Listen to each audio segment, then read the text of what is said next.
Good morning, everybody. Good morning. May we continue to please support justices? I'll address the issue of remedy in respect of section 19. And what I propose to do in this regard is to first explain why we submit that the court has the power to grant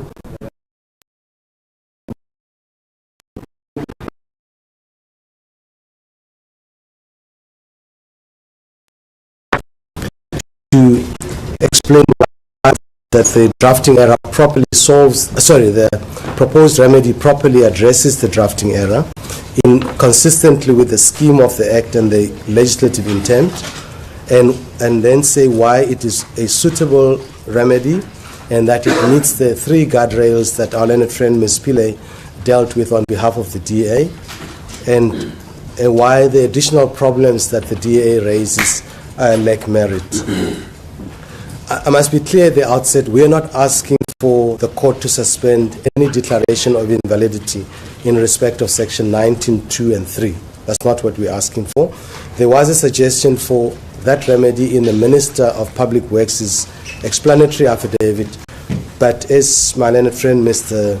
Katz pointed out, by reference to Prince, that power the court doesn't have, and that judgment in Prince is quoted in the heads of argument for the DA at page 22 at paragraph 54, referring to paragraph 2 of that judgment, and it says this, and I need to read it so the court understands why it's said to lack that power. The High Court suspended the order of invalidity for a period of 24 months from 31 March 2017.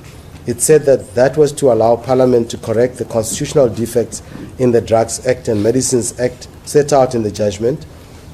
It is neither necessary nor competent for a High Court to suspend an order of constitutional invalidity that relates to a statutory provision or an Act of Parliament when it grants such an order of constitutional invalidity.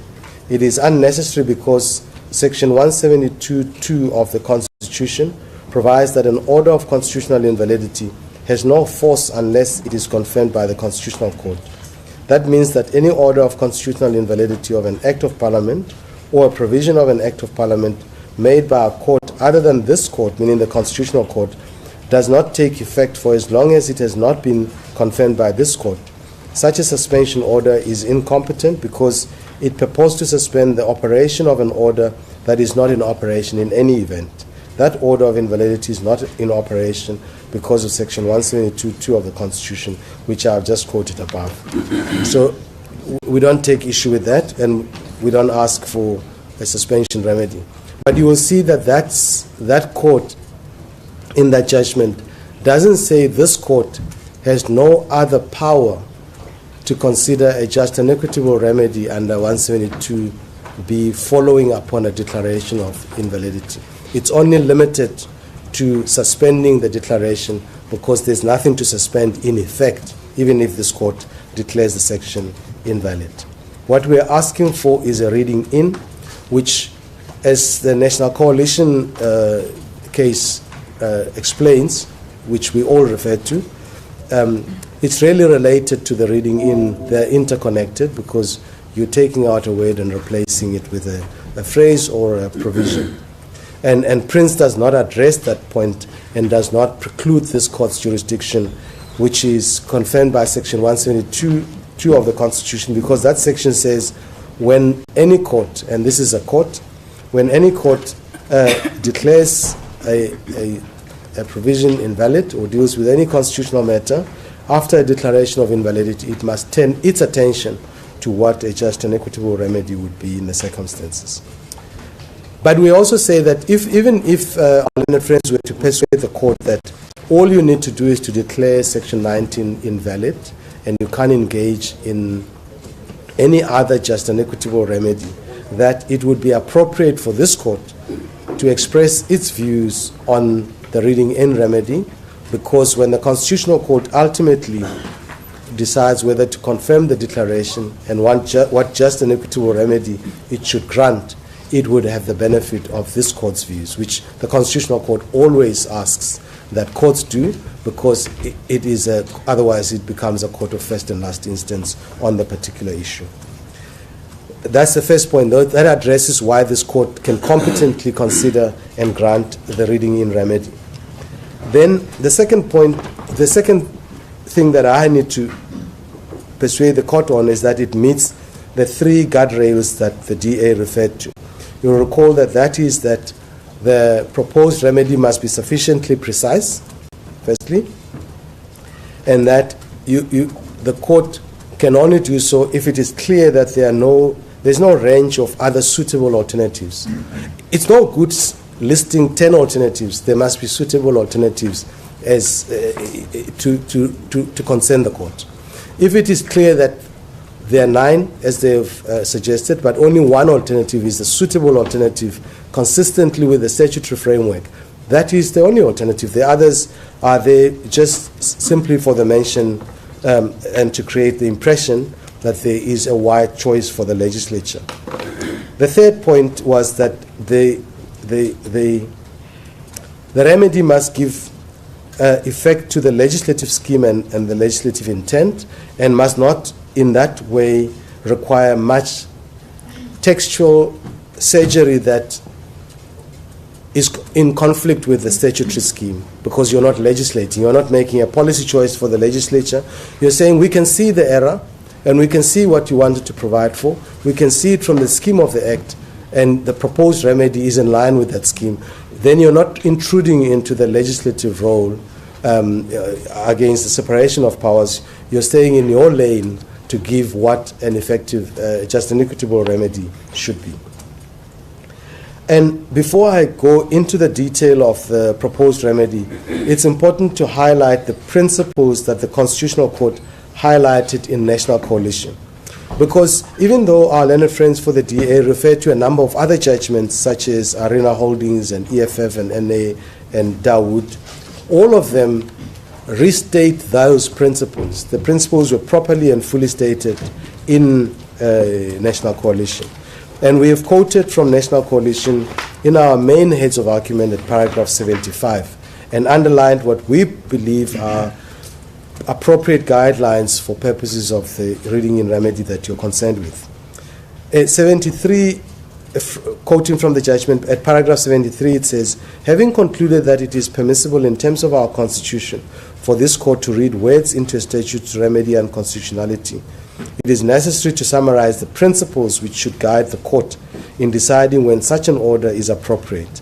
In developing such principles, it is important that the particular needs of our Constitution and its remedial requirements be constantly borne in mind. 74. The severance of words from a statutory provision and reading words into the provision are closely related remedial powers of the court. In deciding whether words should be severed from a provision or whether words should be read into one, a court pays careful attention first to the need to ensure that the provision which results from severance or reading words into a statute is consistent with the Constitution and its fundamental values, and secondly, that the result achieved would interfere with the laws adopted by the legislature as little as possible. Then over the page, paragraph 75, in deciding to read words into a statute, a court should also bear in mind that it will not be appropriate to read words in unless in so doing a court can define with sufficient precision how the statute ought to be extended in order to comply with the Constitution. Moreover, when reading in as when severing, a court should endeavor to be as faithful as possible to the legislative scheme within the constraints of the Constitution. Even where the remedy of reading in is otherwise justified, it ought not to be granted where it would result in an unsupportable budgetary intrusion. There was no budgetary intrusion here, just for start. And then 76, it should also be borne in mind that whether the remedy a court grants is one striking down, wholly or in part, or reading into or extending the text, its choice is not final. Legislatures are able within constitutional limits to amend the remedy. So it's not a final word on the legislature can reconsider the statute as amended by reading in and make further amendments. Those are the principles. Now, to understand the reading in remedy, it's important to explain the drafting error, and that's what I attend to. Yesterday, in the context of the challenge to Section 19.8, you'll recall, I took the court to the judgment of the Constitutional Court in Hafeji, which held that Section 25 allowed expropriation to take place before the amount of compensation was decided by a court. And I took it to paragraphs 42 to 43 of that judgment. Initially, the expropriation bill followed that approach and allowed for the minister to make an offer to a right holder, and despite the right holder of disputing the amount, to proceed to issue the notice of expropriation, which then means expropriation takes effect. That was the scheme.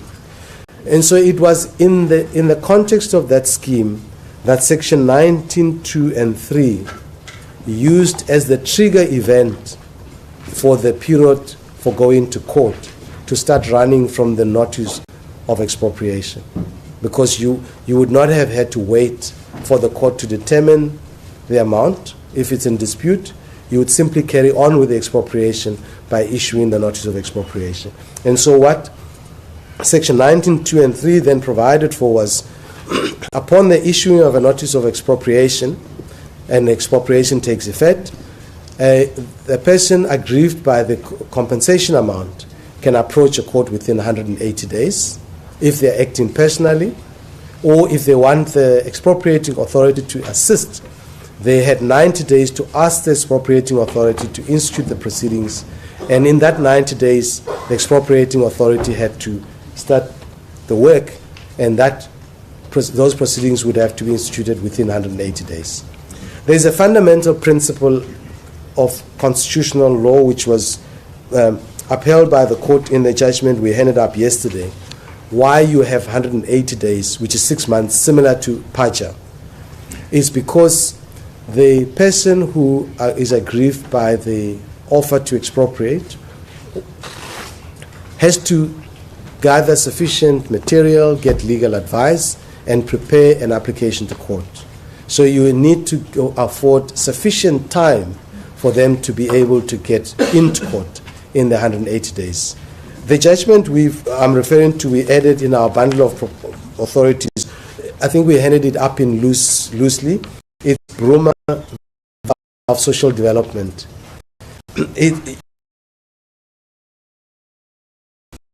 Paragraphs 53 and 50 to the. You'll recall that previously the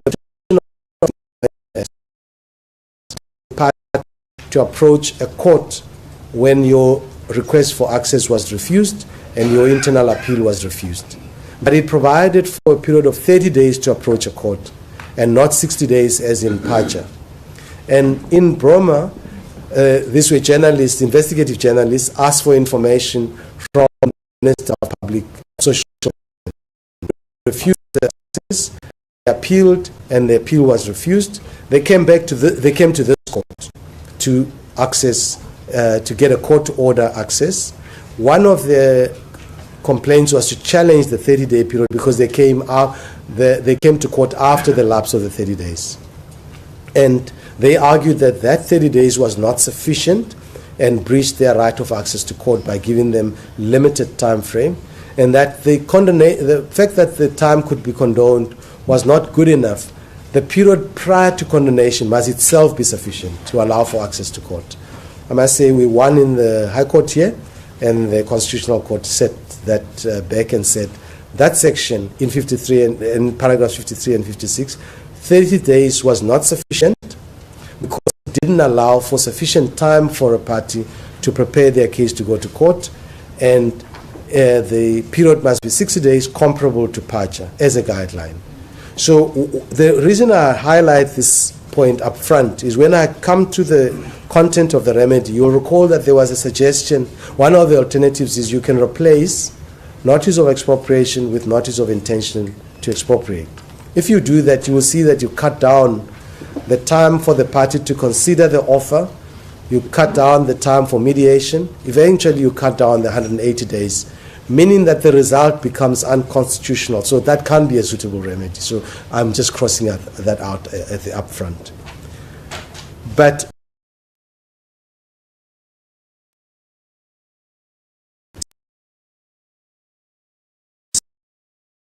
where the periods are afforded to the rights holder in the Act, and I don't need to take the quote there. If you look at section 72H of the Expropriation Act, you will see that when a right holder receives a notice of intention to expropriate, I think the court wants to have a look at the section. I'm happy for that. So the section, you'll see the section in 7.2h, it's headed Notice of Intention to Expropriate. And I'm referring to the court to section 7, subsection 2, which says, a notice of intention to expropriate must include, under H, sub H, an invitation to any person who may be affected by the intended expropriation to lodge with the expropriating authority within 30 days after the publication of the said notice any objections to the intended expropriation, any submissions relating to the intended expropriation,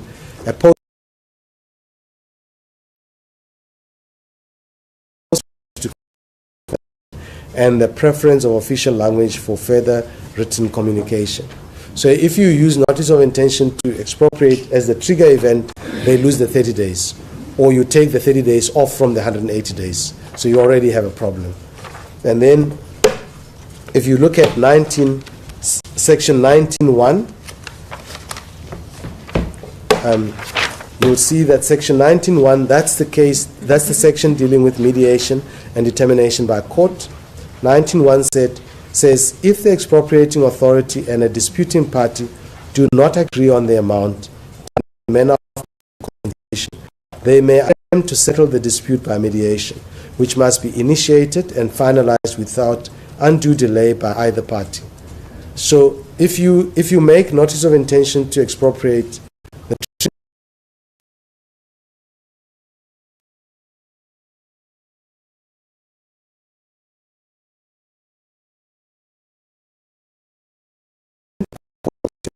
in the event of a dispute. So that alternative sounds very simple and very attractive. We all thought it was a solution until we looked at the scheme and realized the scheme values the interactive process between the expropriating authority and the right holder at the initial stage when there is a notice of intention to expropriate, before ultimately there's a dispute about the amount. It also values and builds in a mediation process, which allows for the resolution of the dispute around the amount. So the Act places a lot of value in amicable resolution of a dispute around the amount of compensation. And if you cut those things out, you defeat the scheme of the Act and the purpose that it seeks to achieve in that way. So when we get to our proposal, I will demonstrate why it retains that structure intact. Yes, ma'am. How is this mediation done?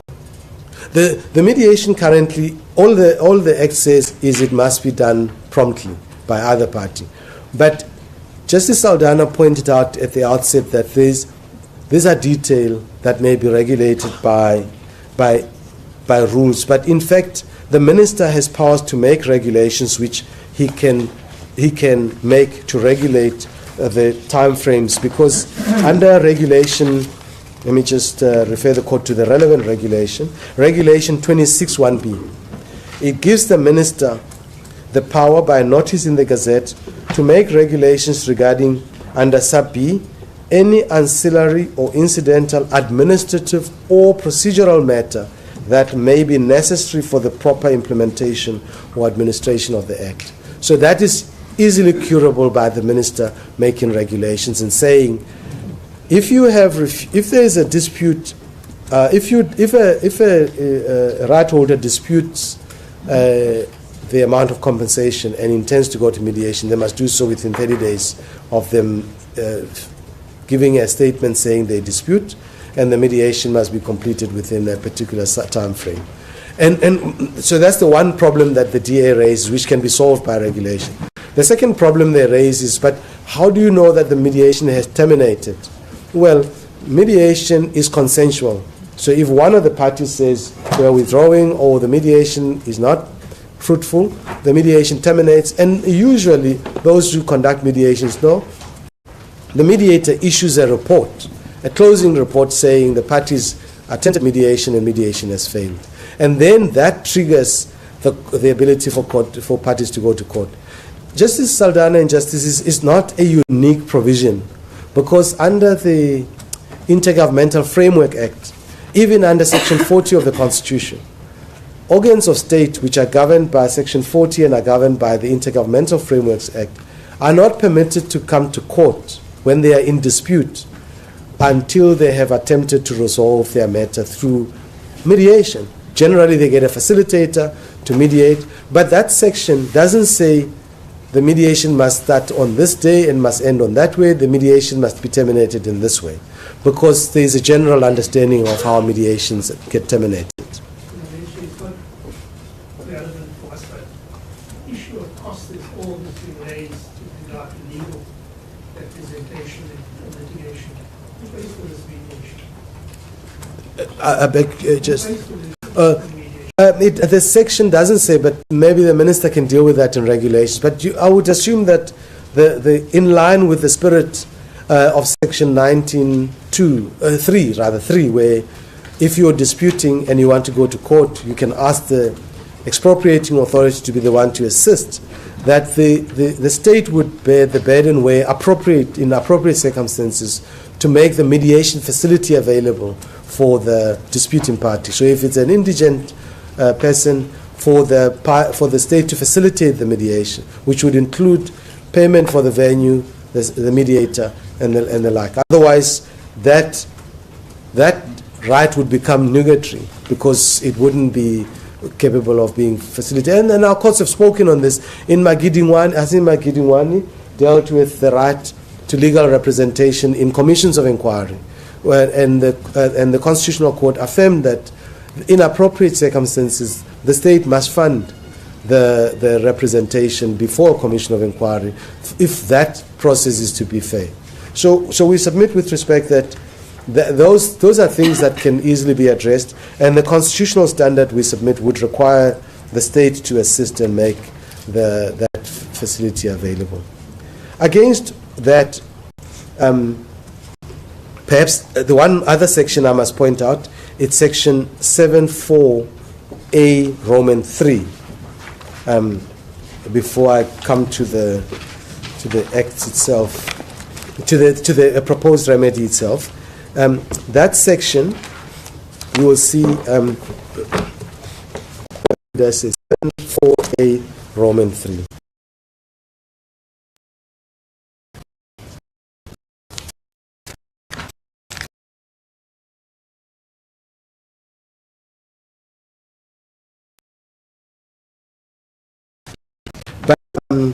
That is the section which says, if when a party disputes the amount of compensation, I've got some help, thank you very much. 7.4 Roman 3 says, recall that you have 30 days to respond, but you've got the ability to ask for information and all of that from the expropriating authority. So what the section really shows you, and it goes back to the discussion of yesterday about investigation at the initial stages, is that it builds in an interactive process between the expropriating authority and the right holder for the gathering of information and for provision of particularity to a right holder.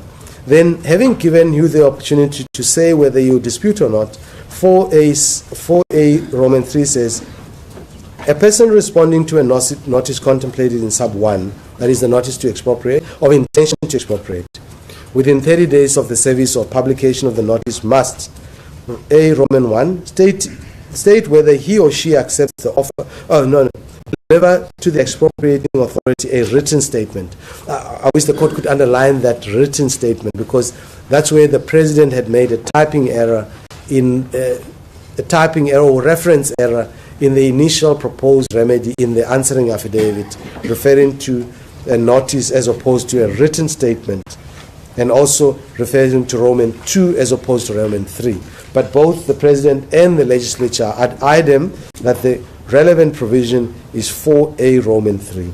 A person responding to a notice contemplated in sub 1 within 30 days of the service or publication of the notice must A, deliver to the expropriating authority a written statement, Roman 1, stating whether he or she accepts the offer of compensation, Roman 2, requesting further particulars for particularity, or Roman 3, in terms of section 19, the amount of compensation offered. So your statement will say, I dispute the amount of compensation offered. When you've done that, you're either going to have a mediation or you're not going to have a mediation. If you have a mediation, it's only at the failure of mediation that you go to court. If you don't have mediation at all, if the parties decide we're not going to mediation, then you go to court immediately. So the proposed remedy must cater for that once you've given the statement, you can go to court provided you have chosen not to mediate. Or if you've chosen to mediate, the mediation has become unsuccessful. That's what the remedy must do. Then it keeps the scheme of the Act completely intact. And as our learned friends for Parliament are bold to say, it is a simple error, simple to understand and simple to correct. And so, and that is why in the heads of argument, AfriForum embraced our proposed remedy in the interim. I must emphasize, Mr. Havenga said in the interim. But he said it makes sense. And the minister didn't have qualms with it. It was the DA that persists in this opposition. Mr. Havenga did say in oral argument, no, he thinks it should be notice of intention to expropriate. I've shown why that can be a suitable remedy, clearly. Now, the remedy we propose, I beg your pardon. I can't resist. You say that the colleague says simple error, simple remedy. Yes. Why are we here? No. Meaning, no. For the court, we understand it should have been sorted out before here. Yes. Yeah. Sometimes things become so obvious on reflection because we underline when we are preparing papers for court and we debate these things. Initially, it appeared to us that the DA is really smoking something, but we realized it isn't. It actually was right. But I think for the credit of the executive at least, the president didn't beat about the bush. He looked at it and said, look, I think they made an error. And let's tell the court up front, we accept the error, and the error makes the act unworkable, and it must be fixed. And that's why we are making the submission. We accept the misgivings of the court, they are justified, but we are where we are. So the proposed remedy in our heads is quoted at paragraph 77 of the heads, of our heads. And we emphasize, supported by the legislature, by AfriForum, even though now grudgingly, but when they were writing their heads, they were right. And we say so we ask that the court, we propose a remedy involving the severance of the words. Yes. Or paragraph 77 is page 32 of our main heads of argument, the longer heads. The heads for the president is page 32 of that. Justice Slingers, I think, is still looking. I'll wait for the court to all be on the same page. There are lots of paper. As it happens, trees die, and we tell you it's a legal issue. Forests, yes, indeed. Yes.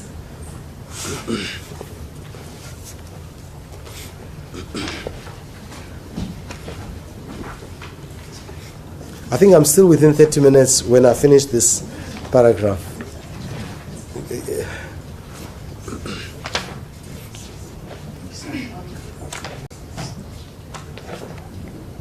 If I had a blank page, I would hand it up, but I don't know if anybody has a blank page.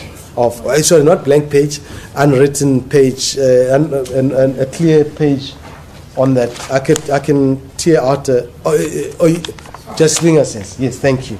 So at paragraph 77, we underline the support by the legislature. It's important because you're worried about intrusion into the legislative space and separation of powers, and the legislature supports the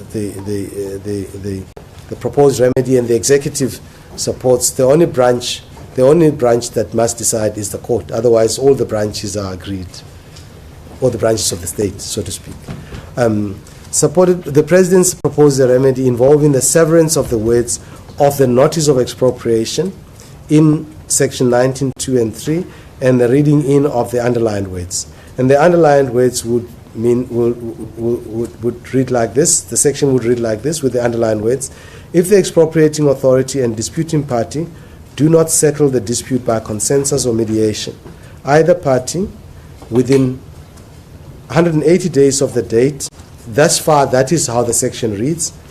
When the mediation envisaged in section 9(1) is terminated without settling the dispute regarding the amount, time and manner of payment of compensation, or where no mediation is attempted as envisaged in section 19(1) of the date of receipt of the written statement in section 748 Roman 3, disputing the amount of compensation.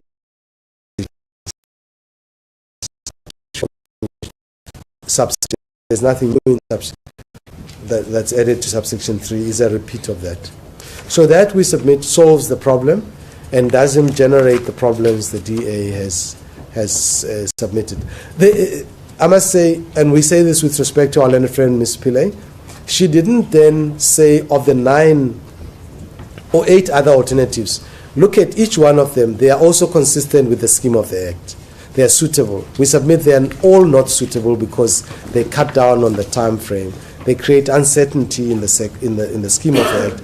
But this stays true to the scheme of the Act, true to the purpose that the legislator wanted to achieve, and does less violence to the text of the statute. Less textual. Well, it looks like many words and therefore there's a lot of surgery, but that surgery simply gives expression to what the legislature wanted to achieve. So it is perfectly in line with those guardrails.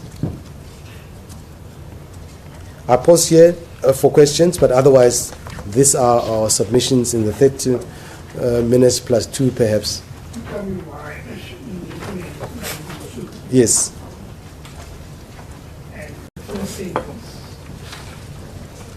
Mediation, either party may, within 180 days, and if a comma was to be after 180 days, of the date of the notice of expropriation, and the comma there, if that's removed, does it bring you to the same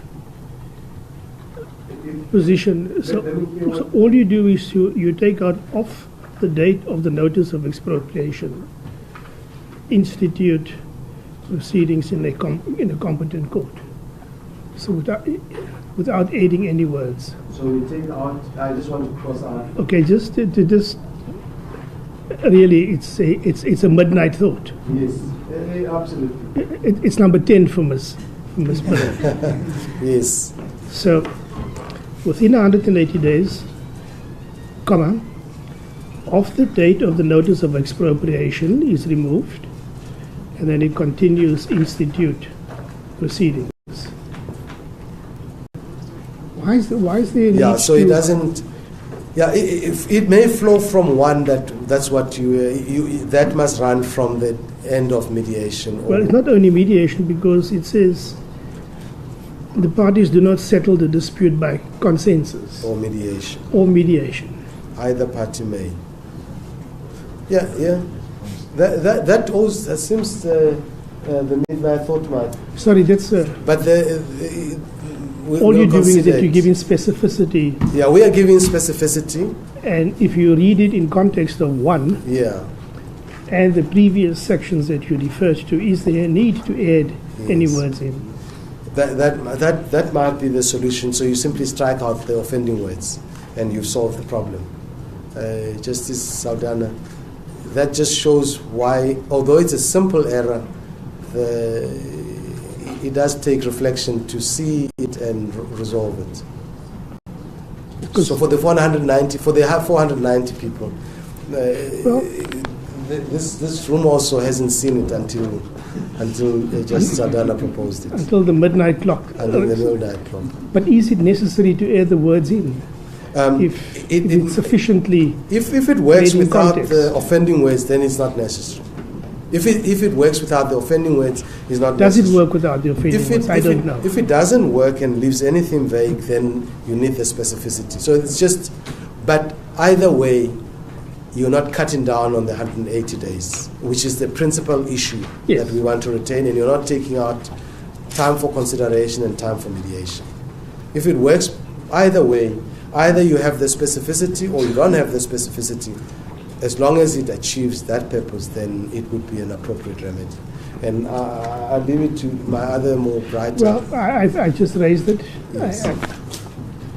Yes. It's almost a wild thought at midnight. Yes. But it simply removes the taking temptation to be accused. Yes. Three lowly judges writing legislation. Right. Absolutely. That would be completely in line with the courts, because the court under section 1721A declares the section invalid to the extent of the inconsistency with the Constitution. And the inconsistency arises from those words. And if those are the offending words, those are declared invalid and so struck out from the statute, and that achieves the outcome, the constitutional outcome. So we would submit, if that works, that's the easiest surgery to perform. But I don't want to take any more time, court's time. I've had enough time. And those are our submissions. We ask that the 19.2 and 3 be declared invalid, as we've considered. Either a striking out or a striking out together with a reading in remedy be granted, and the rest of the constitutional challenges be dismissed. We don't ask for costs because of Biowatch, as the court pleases. If we answer, of course, then they get their costs. Except doesn't get costs. It's coming here to assist the court. It's not in for costs, so it doesn't get costs. No risk, as the court pleases.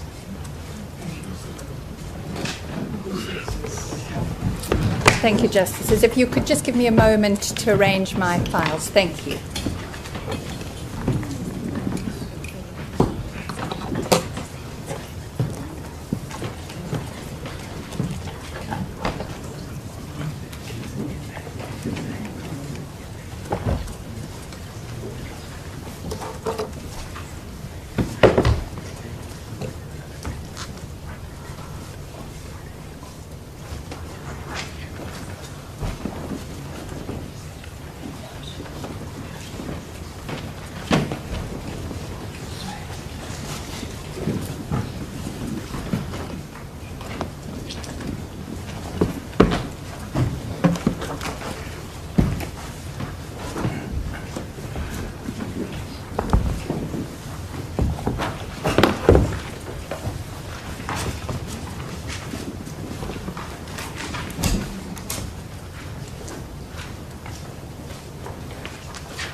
I'm indebted, Justice Saldana and members of the court. Justices, I propose to deal with 5 topics in my address to the court today. They are the following: to deal first with jurisdiction, then to deal with the DA's mandates challenge, Third, to deal with their challenge to the rules of the various provincial legislatures. The fourth topic will be to deal with sections 19.2 and 19.3. But with leave of the court, I propose that my learned junior, Mr. Kalala, deals with that aspect. And then I propose simply to return for the fifth topic, which is to say a few words about the prayers and costs. Justices, to frame my submissions for today, there are two principles to which I will return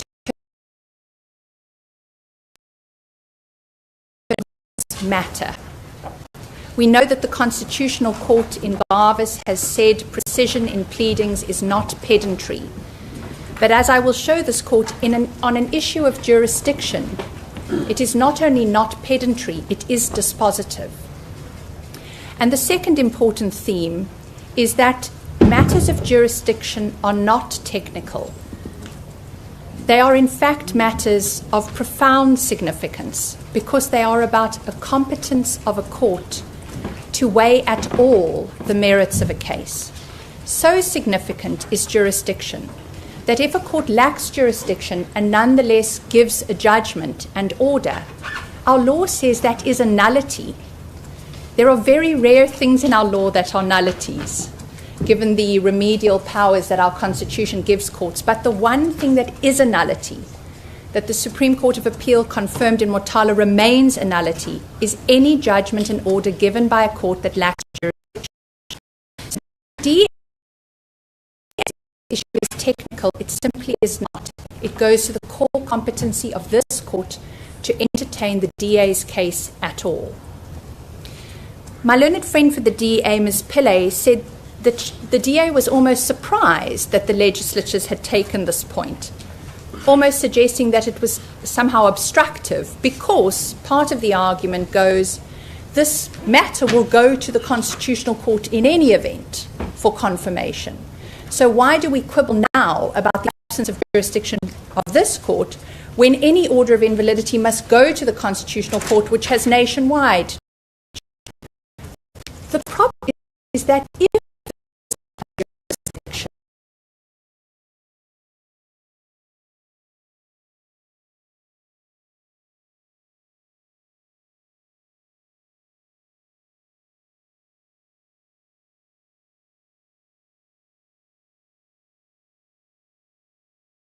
if it as a fact lacks jurisdiction, then what goes for confirmation is actually a nullity.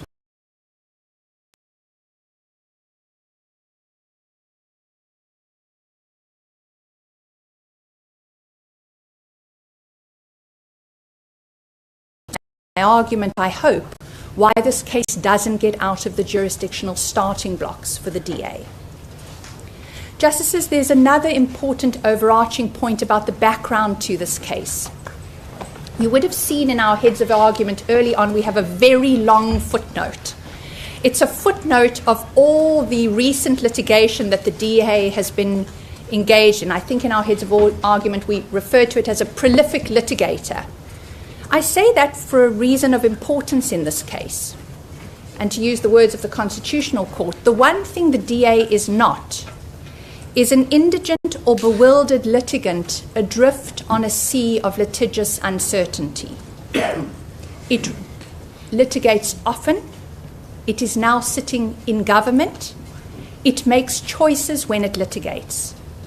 And the choices the DA has made in this case, I hope to show, on every occasion is fatal to its case. The first is it chose when to launch this application. It chose to litigate before the Act took effect. It therefore chose to bring an abstract challenge before there was any impact of this law on anyone. That is an out-and-out choice that it made. The second choice is what to attack and how to attack it. It made a choice about whether it's going to run a public participation case that would have fallen within the exclusive jurisdiction of the Constitutional Court, or to try and run a different type of case. All of those are elections it makes before it launches. And the final election that it made was where to litigate. It's not forced anywhere. It's not vulnerable. It's not indigent. It chose to litigate in this court in circumstances where we will show this court lacked jurisdiction. And it must bear the brunt of those choices if all of them were made incorrectly, and the consequence of them is that it came to a court without jurisdiction to adjudicate the merits of its case. Justices, next I propose to deal with what I understand to be 4 uncontentious principles on jurisdiction that we say will guide this court's grappling with this issue. The first is that any case about a failure of public participation in the legislative process is a case that falls within the Constitutional Court's exclusive jurisdiction. My learned friend Ms. Pillay correctly, with respect, accepted that in her oral address. That case can't come here. The DA recognizes it. It's at pains to say that is not its case. What I will say in due course when we get to the merits of my argument is that that was a fatal error because the consequence of it is they have no constitutional hook for their mandates challenge. But I'll develop that in due course. But the important point is, from jurisdictional principles, if this case is about public participation in the legislative process at all, everyone agrees this court doesn't have jurisdiction over that. Second important point is, what jurisdiction does this court then have? This court has a territorially bound jurisdiction. And it's a territorially bound jurisdiction because the Constitution says it is territorially bound. You would have seen in our heads of argument the reference to section 169(2) of the Constitution. The Constitution says the High Courts consists of divisions determined by an Act of Parliament, which assigns jurisdiction to a division or a seat of a division. The backdrop to that is territorially bound divisions. And flowing from that, we have to look at the Superior Courts Act and Section 21. Again, I understand the position with the DA and us to be utterly common cause on this. Ms. Pillay, my learned friend on Monday, says they recognize they have to fall within Section 21 of the Superior Courts Act, and she also recognized that that requires one of 2 bases of jurisdiction to be established for their case, either residence or cause arising. Those are the 2 options for the territorial jurisdiction of this court, and I will endeavor to show in due course neither is met. Justices, the third important principle is one that we reference. I don't suggest you go there, but just to give you the hook for it at paragraph 28 of our heads. It's that point about pleading and jurisdiction and what the Constitutional Court has said about it in Kaba.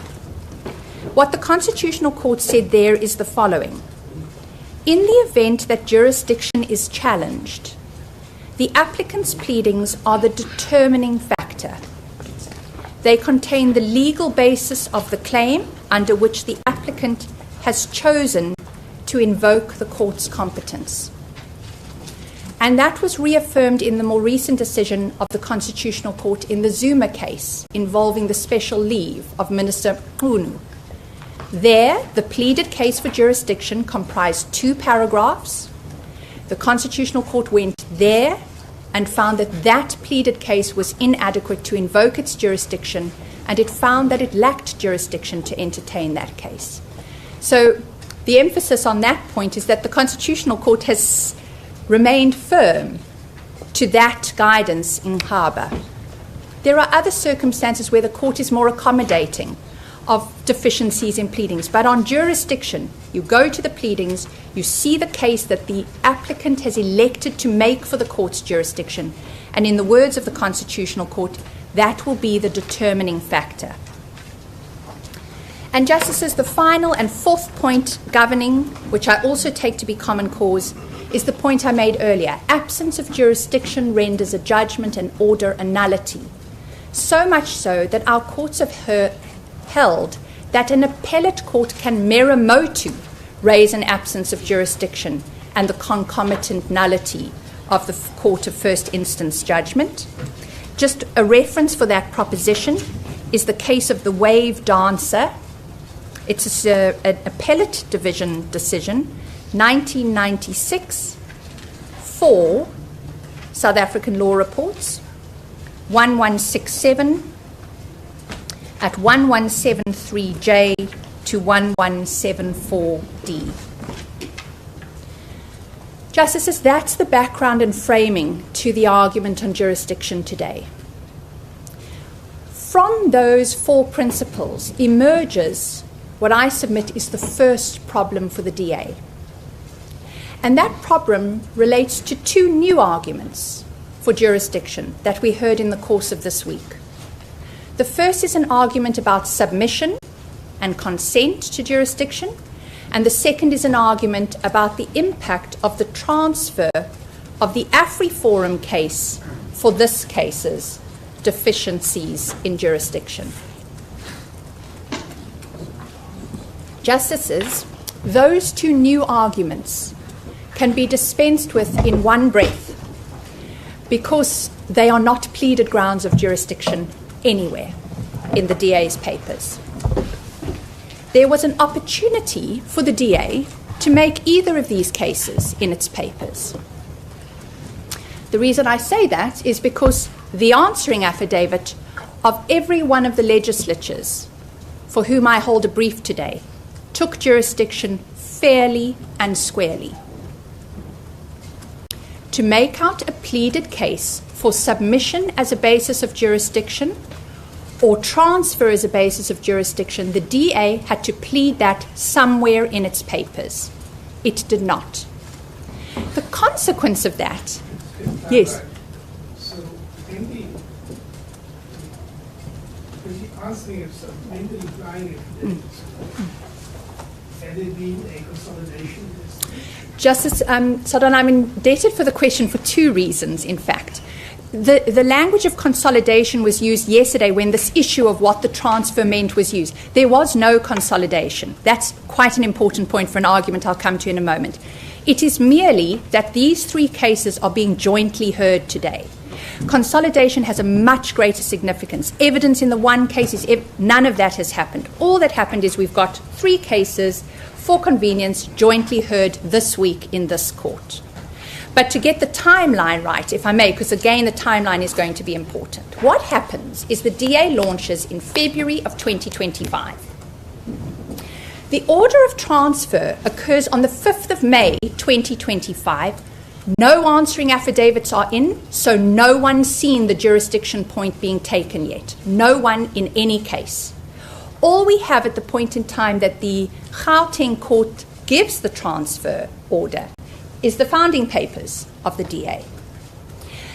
And with great respect to my learned friend, Mr. Maineche, who acts for the President, he began yesterday to say, in that case, in the answer, we said, in a throwaway line for the President, this court has jurisdiction. But he says, with the greatest of respect, that was an error of law. We hadn't seen the position yet, but no court is bound by that concession based on an error of law. So the first time anyone knows that jurisdiction is a pivotal issue in this case is September 2025, when the legislatures on 7 occasions in 7 affidavits take that point. Now, what it was open to the DA to do is when it replied, say something about submission. Say, hang on, we've got an abiding Minister of Public Works, and that abiding amounts to a submission. They have to plead it. They have to say that, so that anyone else who wants to say something about that submission has a fair opportunity to do so. They do nothing. What I will actually take the court to in a moment is show you how they read the DA's minister's affidavit in exactly the same way as the legislatures read it, which is that it is nothing close to a submission. That's why they didn't take the point. There's no submission in that affidavit. Right. They also know the transfers happened.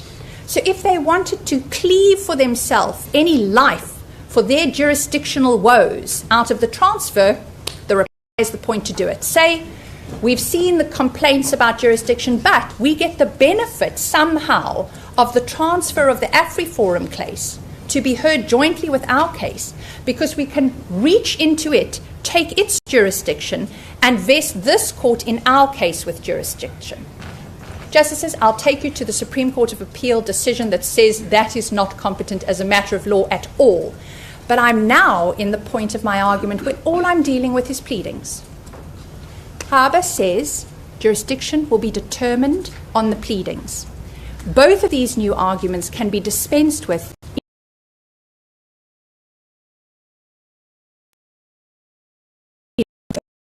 by the DA.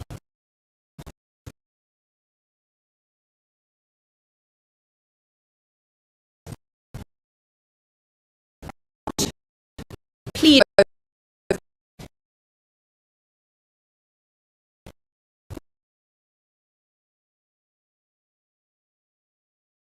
to adequate to vest this court with jurisdiction where it is otherwise lacking. I have the following submissions to make. Justices, the argument on submission from the DA takes two forms. I understand part of it to be there's something about the Minister of Public Works' affidavit, answering affidavit, before the one we got yesterday. There's something about that answering affidavit which constitutes a submission.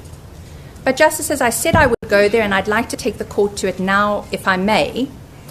That answering affidavit is replied to by the DA, and it's actually the reply I'd like to take the court to. And you will find the reply and the pertinent part of it at 010-12 in the DA case.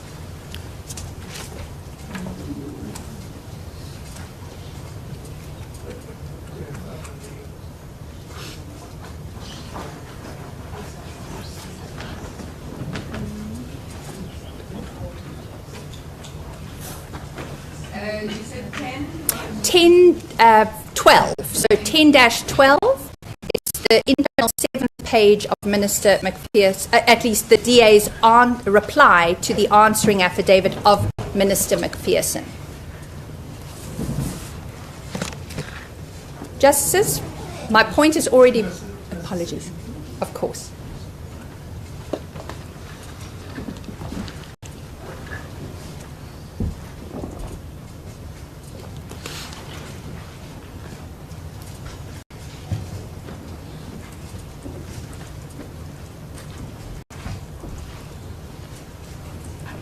Which paragraph? It's paragraph 16, Justice Mhantu Lockwood. I'm wanting to go there because of a point I made earlier. Apologies, I see Justice Saldana is still.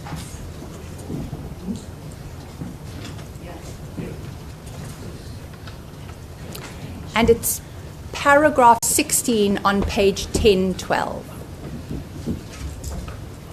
Justices, I've made the point earlier, you will search in vain in this replying affidavit for any allegation that the Minister for Public Works' affidavit constitutes a submission. But what I'm going to now is to explain to you why that wasn't even available to the DA. Because the DA correctly characterizes the Minister's affidavit in paragraph 16. They say the Minister's affidavit concerns only remedy. He does not engage with or address the substance of the DA's case. Absolutely right. Minister McPherson's affidavit is a conditional one. He says, I am abiding. I am not weighing in on the merits at all. But what I am going to do is, if the court gets to remedy, if the court finds on the merits for the DA, then I have a few things to say about remedy. That can never be a submission. It's a conditional, explanatory affidavit that if the court gets far down the road of its merits adjudication, then Minister McPherson has a few things to say. So it is simply not only not pleaded, but not available to the DA, we submit, to construe Minister McPherson's explanatory affidavit as a submission. So that brings me to the second leg of the argument for submission that relies on the affidavit that was purported to be placed before the court yesterday. Justices, I understand from my learned friend Mr. Katz, he does intend to move for the admission of that affidavit. I indicated to him when he asked me about my approach that I would deal with it in my main argument. And so with your leave, I would like to give the court the legislature's position on the receipt of that affidavit and its contents. Justices, the legislature's position is the following. That affidavit should not be admitted. It should not be admitted for two reasons. It has no probative value whatsoever,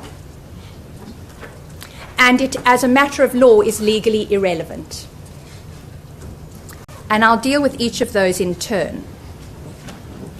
It has no probative value whatever because of three features of it. And Justices, if I may request that you pull up the affidavit, because it's very important to see precisely how Minister McPherson says what he says.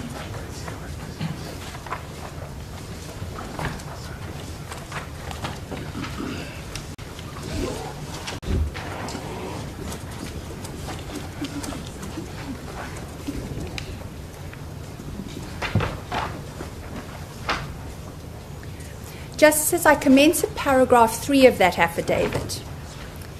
Minister McPherson says at paragraph 3, I confirm that I consent to jurisdiction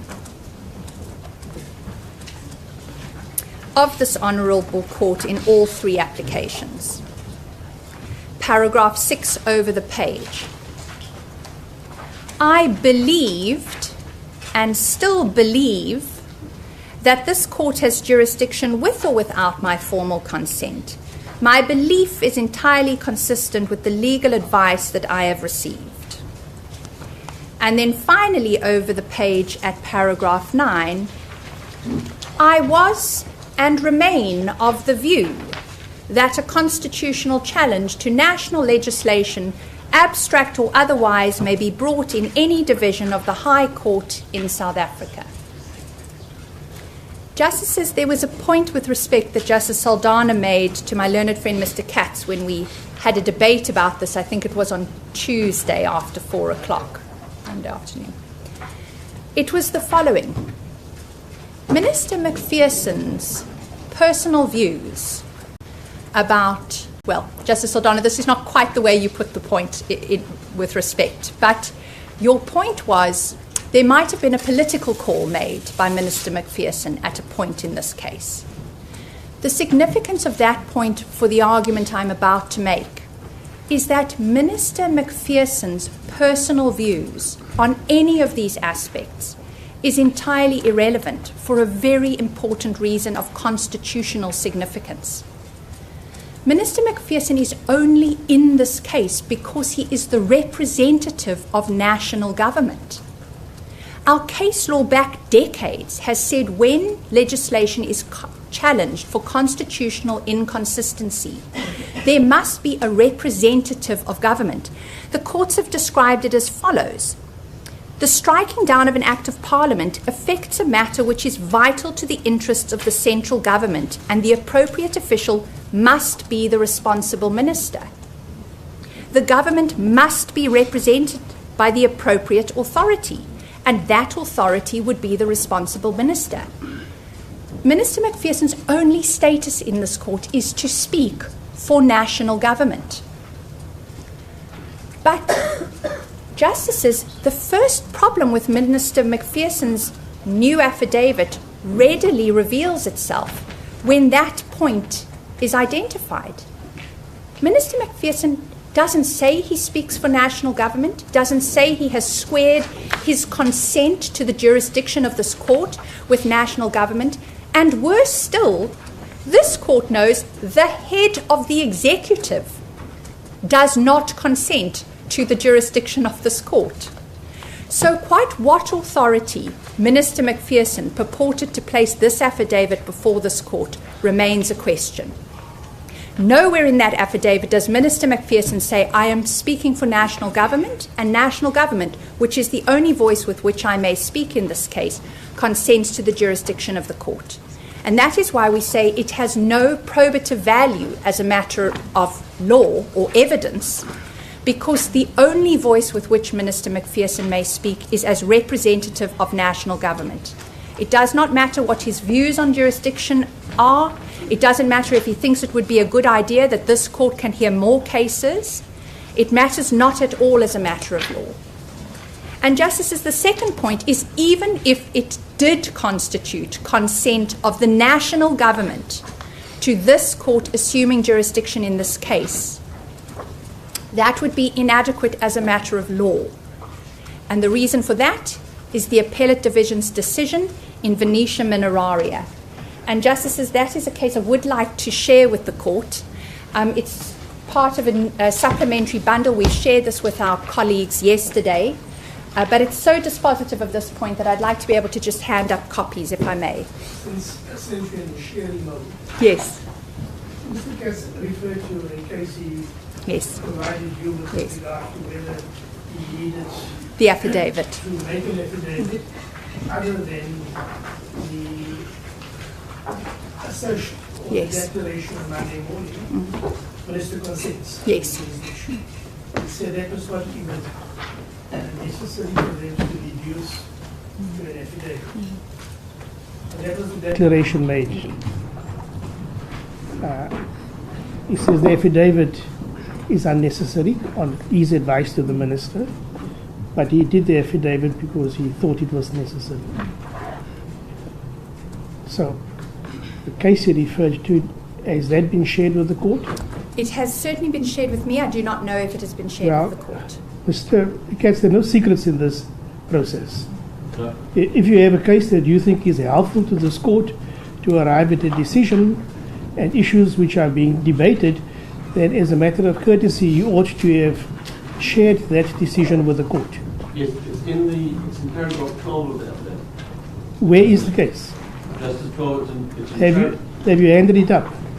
I haven't. Why not? Sorry? Yes, we'll give you a copy in a second because I wasn't allowed to. I wasn't allowed to give you a copy at all. I wasn't allowed to speak to the issue. Excuse me, you handed up an affidavit with a notice of motion. You Yes. said you had shared the case with your colleague. Yes, Why I should you shared not it. share it with the court? No, the point is, when I moved for the application, I certainly will. I'm not in a position to do that until I move for it. And I had an arrangement with my learned friends that I wouldn't move for it until she's finished her argument. When I get a chance to move for it, I'll certainly hand it in. I haven't been allowed. I haven't had a chance to move for my application. You had absolute chance to provide the court with a copy of the judgment. That's the point I make, Mr. Katz. We're under tight time constraints in this matter. We have to read a number of documents that are handed up to us. Yes, then I apologize, but I have not had an opportunity. It's tea time now. Please make sure that you send it up to the court. I'll do it. Thank you. I'll do it in the next time. Please proceed. But Justice, I just want to make sure, because I don't want to fall foul. Is this the judgment that is referred to in paragraph 12 of the affidavit? You referred to the judgment that you handed to your colleague and said it's not necessary for us to go on affidavit. Provide the judgment to the court. As it is. So, Thank you. Sorry about that. I realize we are at tea time. Are we at tea time? If it is an appropriate point to pause, because hopefully over the tea break, the justices will be furnished with the case, and then I can address it to the extent the court wishes me to do so.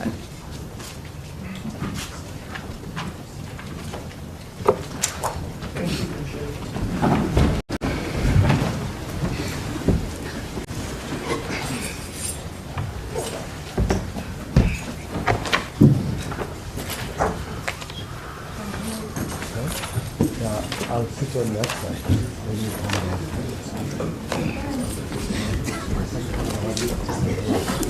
Just stay outside. You're going to use that. I will sit and then you can move inside.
Please proceed.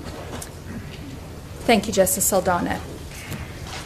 Our primary submission is that the relevance of the case has disappeared, first and foremost pursuant to the production of an affidavit, because, as I understand Mr. Katz, he was going to seek to rely on this case for the proposition that he didn't need to supply an affidavit. And notwithstanding that point taken 2 days ago, we now have an affidavit.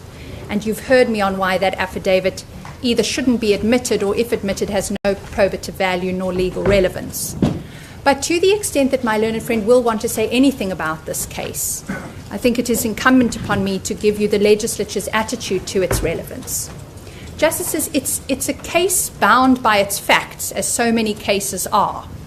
It's a case about an urgent interim interdict to confirm jurisdiction by means of attachment and seizure of 200,000 rand in the bank account of the respondents. Just to emphasize a few things, it's a case about confirming jurisdiction, not founding jurisdiction.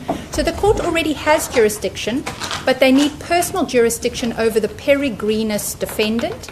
And so the way to do that is the applicant goes to court with an interim urgent application to attach property of that defendant in order to confirm jurisdiction.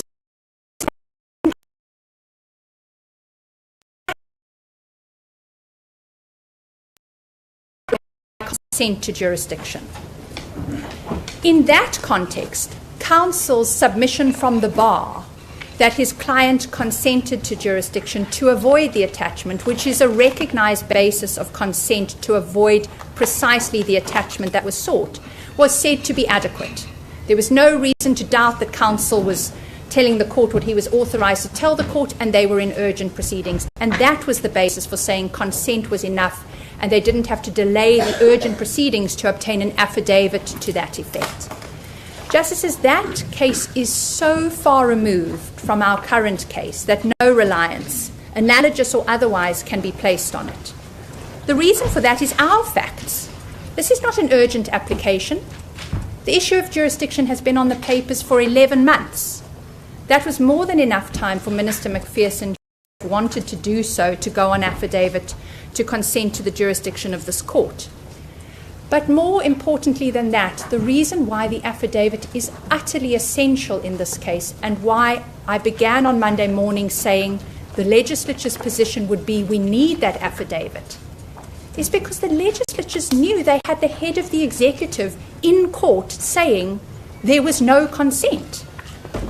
In that factual circumstance, if a minister in cabinet wants to come to consent as representative of national government to the jurisdiction of this court, it must be done on affidavit. And as I've already addressed the court, it needs to speak for national government to have any legal weight at all. It does not, for all the reasons I've given already to the court. Justices, that dispenses with the case. I was at the point in my argument before the break where I was going to take the court to the Venetia Mineraria decision, because that decision says that even if Minister McPherson could get over all of these problems of representativity of national government, and the court could take cognizance of his beliefs about the legal position and his eagerness to consent, there is a legal bar to that consent having any legally efficacious consequence in the case. And that is what the appellate division said in Venetia Mineraria. Justices, it's a judgment of 1987 of the appellate division. You'll find it from page 1 of the supplementary bundle that we've shared with the court. The relevant paragraph comes right at the end, but the judgments leading to it is a vast and comprehensive analysis of submission, when it's recognized, when it's not in our courts. But the upshot of it is on page 5 of the bundle I've handed to to the court, at reported page 894, and it's the second line, the second sentence there. The court there says, by prorogation, that is submission, a defendant subjects his person to the jurisdiction of the court, but that is not enough. One or more of the traditional grounds of jurisdiction must also be present. So submission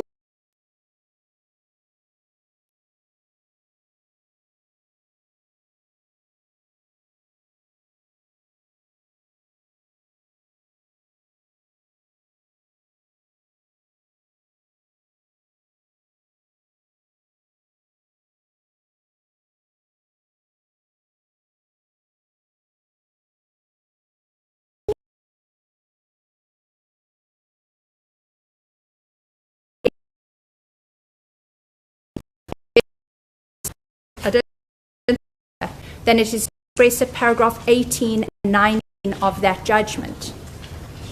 18 and 19 are an articulation of Venetia mineraria in fact means.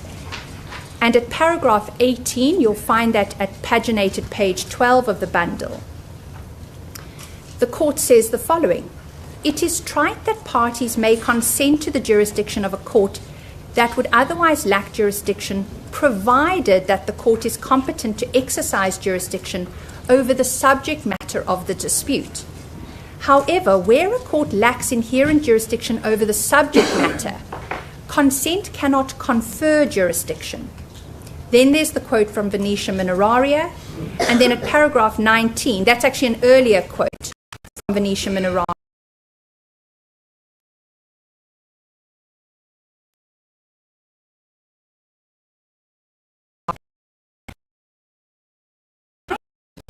Is clear. Consent jurisdiction, whether expressed or implied, cannot cure the absence of traditional grounds of jurisdiction. And justices, you would have seen from our heads of argument, something like 40 pages of them are devoted to why this court has no traditional ground of jurisdiction in the DA's case. If that is so, submission can't cure the problem. And so that is the final reason why the affidavit shouldn't come in, why submission isn't an issue in this case or shouldn't be. It's simply that it's legally irrelevant in a case in which there is no, quote, traditional ground of jurisdiction, which it supplements. Justices, the same can be said of transfer. And I propose to deal with transfer swiftly. It's the second new ground of jurisdiction that was advanced by the DA in its submissions on Monday. My first argument there is the one I've made already. Nowhere is transfer a pleaded basis for jurisdiction in this case. That is enough on Harbour for this court to ignore it. But to the extent that the court wants to grapple at all with transfer, the simple answer on transfer is it's a worse case than submission. If submission can't vest a court that lacks a traditional ground of jurisdiction with jurisdiction, then transfer of another case, simply to be heard jointly with this case in the same week before this court, can't cure the jurisdictional deficits in the DA's case. And on that, there is also a Supreme Court of Appeal authority to which I'd like to draw the court's attention. Justices, it's the Leibovitz decision, and it's in our supplementary bundle at page 15. It commences at 15. The relevant proposition of law in a judgment of Justice Jafta when he sat on the Supreme Court of Appeal appears at paragraph 8 on page 16. Justices, it's the third sentence, but starting at the end of the second line, that I'd like to draw the court's attention to. It is to the following effect.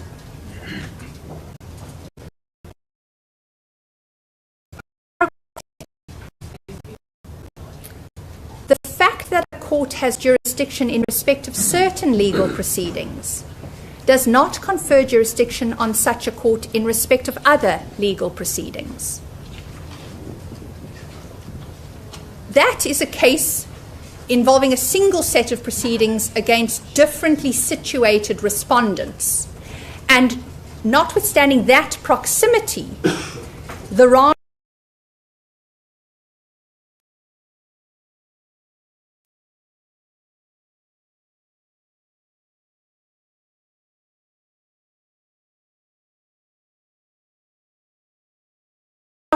DA now wants to do is to breathe life into its case.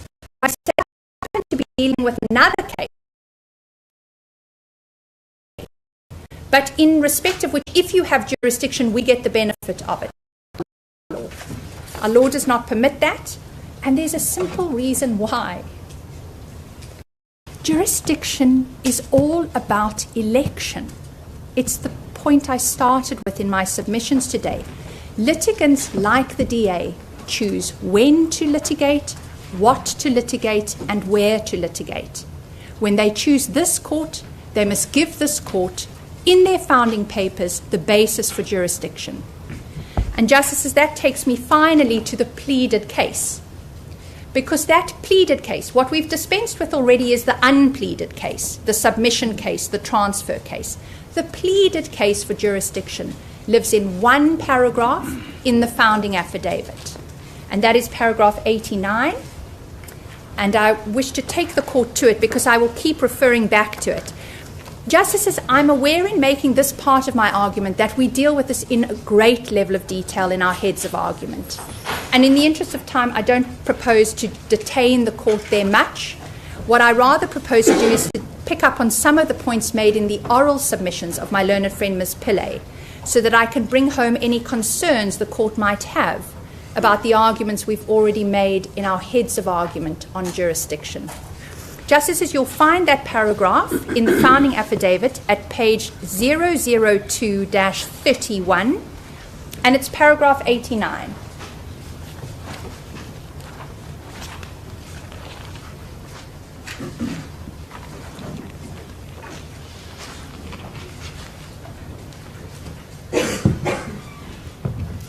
Justices, paragraph 89 is the jurisdictional work in the applicant's founding affidavit.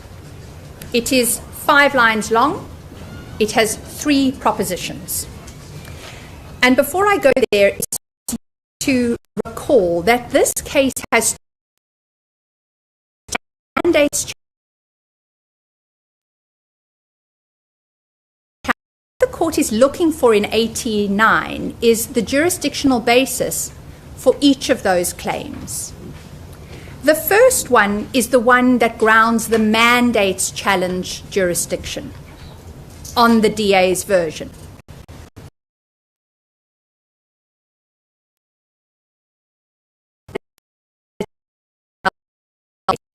And let's read it. First, the matter concerns the NCOP which sits in Cape Town. Justices, that is with respect an unhelpfully vague statement. It concerns the NCOP which sits in Cape Town. But the problem with respect, Justice Saldanha, with that being a basis for jurisdiction is a point you made to my learned friend on Monday. When she was in the argument on mandates, there was a point at which, Justice Saldanha, you said to my learned friend, but the DA didn't challenge the vote in the NCOP. The DA has not challenged that conduct. That is conduct, the votes in the NCOP that took place. That is conduct that happened in Cape Town. We will say there's no constitutional hook for that when I get to the merits, but at least that is something that happened within the jurisdiction of this court. But there is no challenge to what happened in the NCOP before this court. What there is challenges to conduct in 5 provincial legislatures beyond the territorial reach of this court. 5 provincial legislatures. Again, to go back to the point of election, if the DA had just chosen to bring this case in Pretoria, none of these arguments would be available to any of the respondents, because the Gauteng legislature was one of the impugned legislatures, and Gauteng is where the principal place of administration of the minister is, the national representative. But they did not do that. They brought the case here for a mandates challenge in a situation where they don't attack what happened in the NCOP. So that puts them out of court on any jurisdictional basis for their mandates case. And the DA is actually perfectly aware of this problem for their case. It's a point we made in our heads of argument at paragraph 34.3. Justices, you'll find that at page 018-93 of our heads of argument, at paragraph 34.3. Justices, that is where the DA, in its own words, in its own heads of argument, is summarizing for the court what the mandates challenge is all about. And we've quoted it there for the court. In the words of the DA, the following is said: the mandates challenge impugns decisions by provincial legislatures to confer final mandates lawfully. And then the important sentence: provincial legislatures are not synonymous with Parliament. Indeed, we agree. That's why if your case is about the provincial legislatures, you've got to follow one of them for jurisdictional purposes. Not 5 of them. We've made this point in our heads of argument. It is not our case that you have to launch 5 separate cases. You just find a court with jurisdiction over one of the provincial legislatures. But not even that did the DA do. So there is no jurisdictional basis for the mandates case. Justices, that makes us return, if we may, to paragraph 89, because paragraph 89 now has 2 further bases for jurisdiction. The second is the Expropriation Act is of national application, so the cause of action regarding Section 19 also arises in this court's territorial jurisdiction. Justices, I must stop myself because there is one point that was made by Ms. Pillay on the mandates case jurisdiction that I haven't gone to, and I'd like an opportunity just to dispense with that. In the heads of argument and in the address on Monday, there seems to have been an effort to massage to some extent the jurisdictional basis in that one sentence in paragraph 89 that the case concerns the NCOP. It becomes an argument, and my learned friend will correct me if I'm wrong in this, that tries to talk about the fact that the mandates were implemented in the NCOP, which sits here, and that's enough to create a jurisdictional basis. And for that argument, they rely on the Norkia case of this court. It's a judgment of Acting Justice Cockrell. And that judgment refers to Estate Agents Board v. Leck. The upshot of all of those cases on which the DA places reliance is the following notion.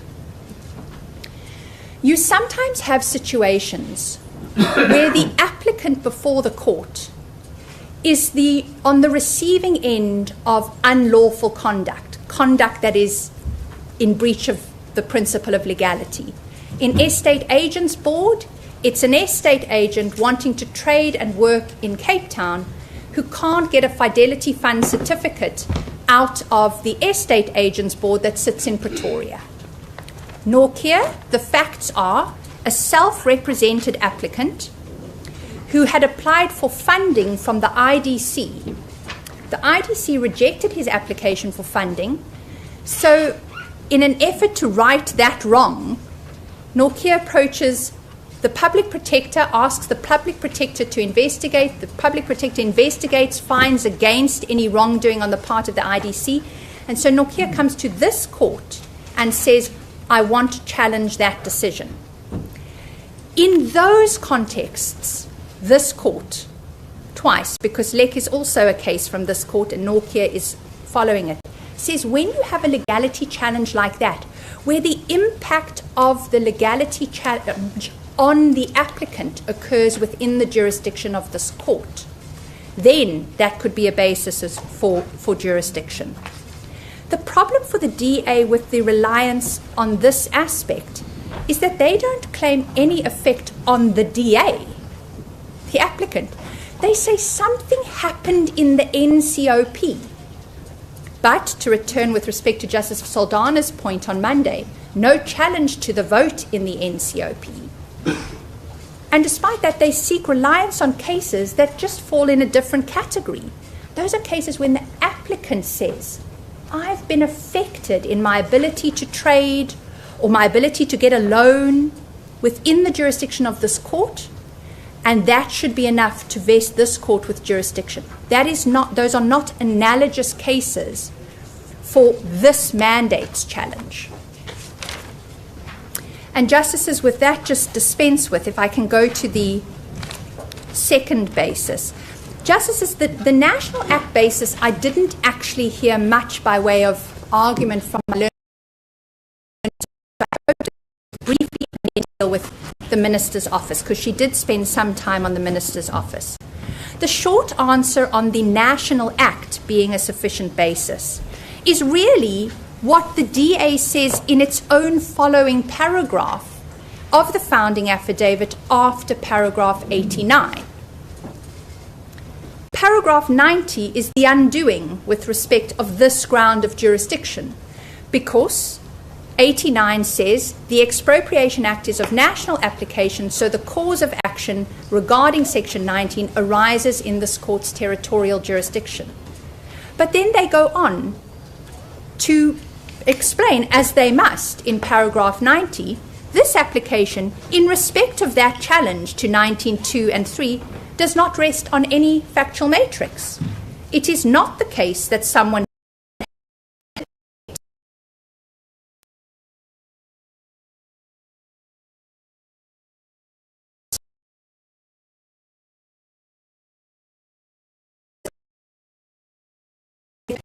is the Expropriation Act and its impact. They recognized they chose to launch this case as an abstract challenge before there had been any effect on anyone. And justices, the reason why that undoes their second ground of jurisdiction is because you heard from my learned friend Ms. Pillay, but lots of cases of constitutional invalidity begin in this court and end up being confirmed by the Constitutional Court. So how can it be that this court can't have jurisdiction when it's had jurisdiction in many other cases? Justices, my faithful team of juniors went to search for a smattering of those cases so we could check ourselves on this. All of those cases, and I'll give you three just illustratively, are cases where the impact of the legislation is experienced by someone within the territorial limits of this court. Let's take the Musa decision. It's a challenge to the Wills Act. The impact was on property of the surviving spouse of a Muslim rights marriage in the jurisdiction of this court. That is obviously a sufficient cause arising to vest this court with jurisdiction to grant the invalidity declaration to go up for confirmation by this Constitutional Court. Justices, just to give you the reference to the case, 2018, 5, South African Law Reports, 13, judgment of the Constitutional Court. The next example is Prince, Drugs and Medicines Act challenge. Mr. Prince had smoked cannabis. That he was convicted. The consequence of that meant he couldn't get registered with the Western Cape Law Society to practice as an attorney in the Western Cape. He comes here, he gets his declaration of invalidity, it goes up to the Concourt. 2018, 6 South African Law Reports, 393. Yes, he did, indeed. Didn't, and it was on appeal, yes, that it gets reversed. Indeed, he does. He does. This one, I think, is the one where he wins, 2018. Yes, it's the second. Yes. Justice. Right. So it's distant but possibly difficult memories, Justice Saldana. 2018, 6 South African Law Reports, 393 Constitutional Court. Justices, I can go on. The point has been made. All of those cases, there's a cause arising basis for jurisdiction because that act has taken effect. It's implicated someone in their fundamental rights to trade, to associate. And on that basis, this court rightly exercises jurisdiction and it goes up for confirmation. But absent jurisdiction, that judgment will be a nullity and there will be nothing for the Constitutional Court to confirm. And so the final aspect on jurisdiction. Justice Saldana. The reality is that there are members of the African in the Western Cape And they might actually access the expropriation. So that's sufficient. Yes, if they had said that in paragraph 89. But they do not say that in paragraph 89, and they can't say that yet because the Act has not taken effect. Except within the application in terms of wide standing Yes. under the Constitution. The own land, the public interest, and on behalf of the members. It says Justice Saldana, standing is discrete from jurisdiction. And the reason why jurisdiction and pleadings matter is that if the DA in paragraph 89 had said, we bring this in the interest of our members who are resident in the Western Cape and who stand to be affected by this Act, that is a different jurisdictional basis on which this court would have to give consideration. And part of the questions this court would ask itself, amongst others, is do we entertain an abstract challenge of that nature prior to implementation or not? We know abstract challenges have a higher hurdle. There's an interest of justice challenge. So a range of different factors would come into play had that been the jurisdictional basis. It was not, and not even that basis was offered in reply. Despite saying that pleadings matter, I'm not a pedant. If they'd come in reply, seen the case on jurisdiction and said, hang on, but members are located here and members are enough and members stand potentially in due course to be affected by this Act and we can get over the abstract challenge problem, that is a ground of jurisdiction. They don't do it in their founding papers. They don't do it in reply. So that, we say, is a reason on the pleaded case for jurisdiction, which is all about their election and what they choose to ground as this court's competency, a reason that they are still out of court. Justice Saldana and Justices, the final ground is the Minister's office in Cape Town. This one can be dispensed with very quickly because even the judgment of Johnson, to which my learned friend Ms. Pillay referred and placed some reliance on Monday, is not a judgment for this ground of jurisdiction being this purported ground of jurisdiction being adequate. Johnson, at best for the DA, is a case in which the court accepted on the evidence that the minister had a principal place of administration within the court's jurisdiction. Why was that? Because that was the common cause facts in Johnson. But not even that gets the DA out of its difficulties, because its pleaded basis is not that the minister has a principal place of administration in Cape Town. It is that the minister has an office in Cape Town. And Justices, an office in Cape Town has not, to my knowledge, ever been a recognized ground for jurisdiction. The case, as pleaded, gets worse for the DA with respect because the legislature squarely took this point. In their argument for the lack of territorial jurisdiction, Justices, you'll see this in our heads of argument at paragraph 46.1. At page 018-97. We reference there the paragraphs in both the Speaker's and the NCOP's answering affidavits in which the point is made that the seat of government is in Pretoria. Seat is another way of describing principal place of administration. There is no denial of that fact in the replying affidavit of the DA. So the only ground of jurisdiction that even in the Johnson decision was recognized as adequate is a principal place of administration of a functionary of state within the court's legislatures in their affidavit. Cape Town is not a principal place of administration. that is in Pretoria, Gauteng, and no dispute of that by the DA in reply.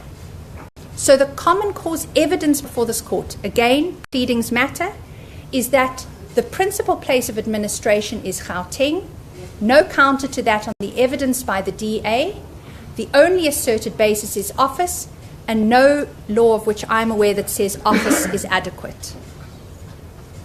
Justice? Minister says, Yes. court can take judicial notice. Yes. Is that Minister McPherson? Yes. Yes, no, I recognise that. That is not an issue of which the court can take judicial notice when the facts are against that proposition. The facts are not so. The National Assembly has stated before this court and the National Council of Provinces chairperson that the seat of the administration of the national government is in Pretoria. It is incumbent upon an applicant wishing to dispute that as being the common cause fact in this case to dispute it. What a court cannot do is, by judicial notice, subvert a common cause fact on the evidence. And if I can explain with reference to the Mfwethu decision, which we have referenced in some detail in our heads of argument, the question of what is the principal place of administration is actually not always a simple question. What Justice Rogers did in that case is he made it clear. The fact that there it was a juristic person, but our common law relies on the ratio of juristic persons' residence for extrapolation to government and quasi-legislative bodies. So the principle is the same. What Rogers does there is he says, Justice Rogers does there is he says that you have a place of business within the jurisdiction of the court, or even a principal place of business within the jurisdiction of the court, doesn't mean it is your principal place of business within the Republic. And residence requires the applicant to go after the respondent in the principal place of business in the Republic.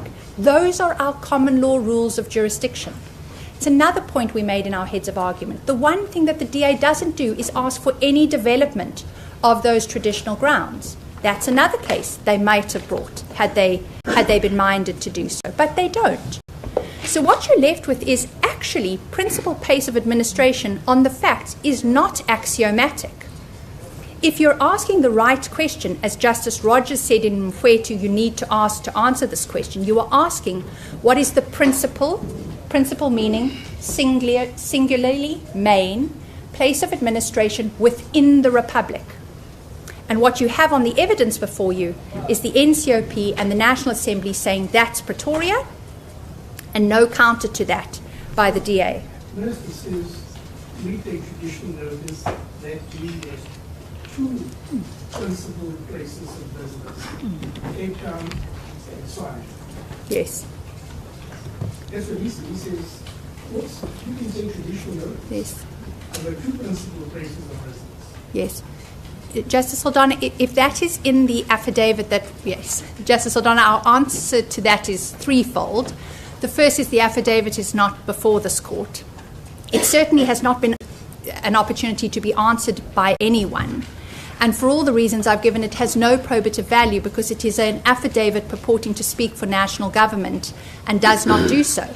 Even the submission that there are two principal places of business has significant ramifications for every case post this case. Minister McPherson stating to this court that he has two principal places of business means, if it is the foundation on which this court finds jurisdiction, that in every subsequent case, the national government will face litigation as much in Cape Town as in Pretoria.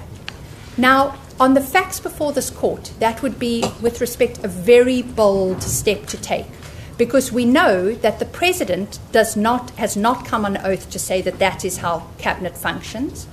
We know that no part of this, the evidence of the National Assembly and the NCOP on that issue is disputed. We have a minister saying the court can take some judicial notice of the fact that he sometimes works here and sometimes works there. It is a question based on fact whether even an assertion to that effect is so, and if he were to do so, our submission would be many more facts would have to be brought to bear and explained as being the basis why, and they'd also have to be answered by anyone who wants to take issue with those facts. I don't have any instructions on it, because the position on the pleaded case is the seat remains Pretoria and has always been Pretoria. So, Justices, affidavit not in. If it's in, not something of which you can take judicial note when it contradicts the evidence. And then finally, not a simple thing even to state in an affidavit, because it requires a consideration of what is principle. And on the reasoning of Justice Rogers, two principles are not adequate for the purposes of our common law of jurisdiction. Come back to Yes. the issue raised earlier about the authority of the minister to depose the secretary. Yes. He deposes as a respondent, the first respondent, Yes. who is a member of the executive. Yes.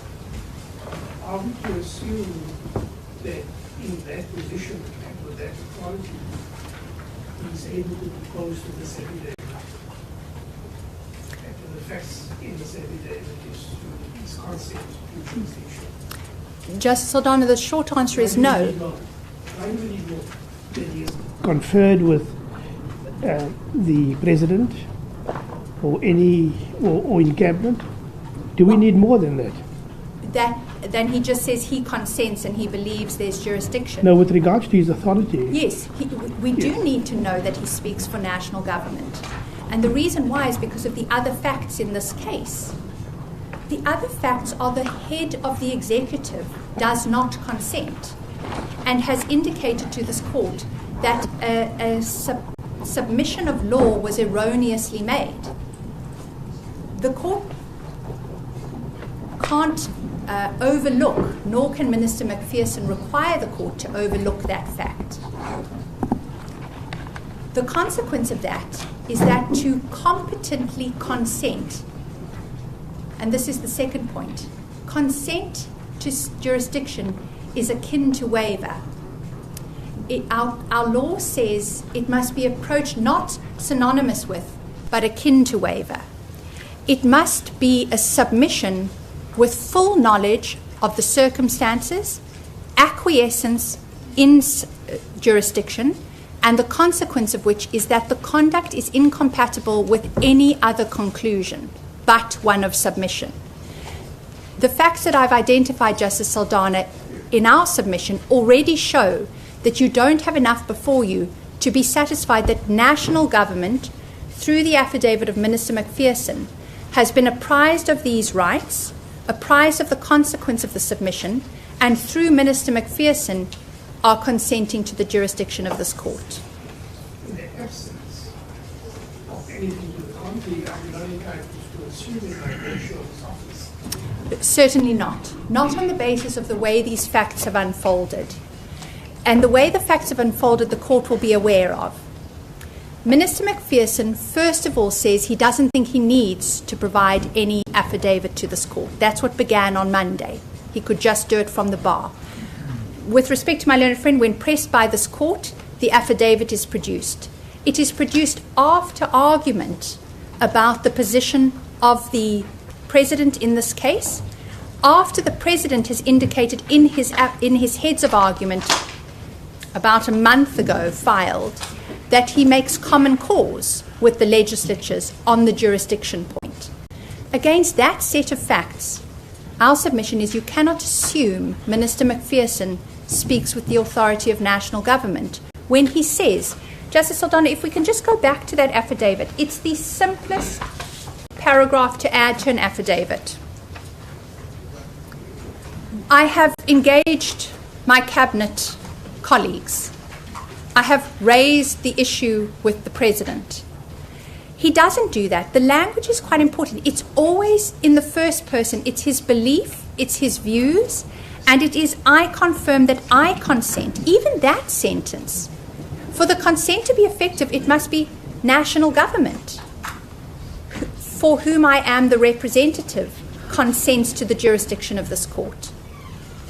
Justice Saldana, we say much more was required in order for this court, with justification and confidence, to regard this as the voice of national government. But even if the court is not with me on that, the more important law point is consent can't cure the jurisdictional deficit of the DA's case, because there is no traditional ground of jurisdiction on which it can be laid. So on either basis, either the affidavit doesn't do enough on consent and lacks probative value and is legally irrelevant for the reasons I've given, or the court is against me on all of those submissions, says they can read in this that Minister McPherson engaged with Cabinet, got the okay to state as national government's position it is submitting to the jurisdiction. On the authority of Venetia Mineraria, which binds this court, that is not sufficient. There has to be a traditional ground. And for the reasons we've given, Justice Saldana, we say there's no traditional ground established in this case. The last of those is the office.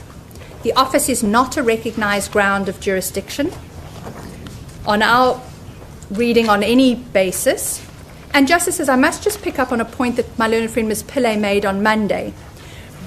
We relied in our heads of argument on the proposition that the residence of government functionaries, quasi-judicial statutory bodies, comes from the Patterson decision.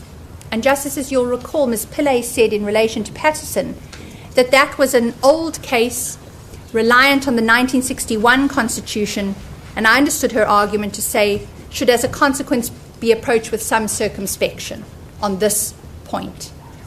Justices, the answer to that is that Patterson has been repeatedly applied by our courts and applied in the case that the DA commends to this court for the other proposition in relation to the National Act basis. That's the Norkia case of this division, Acting Justice Cockrell.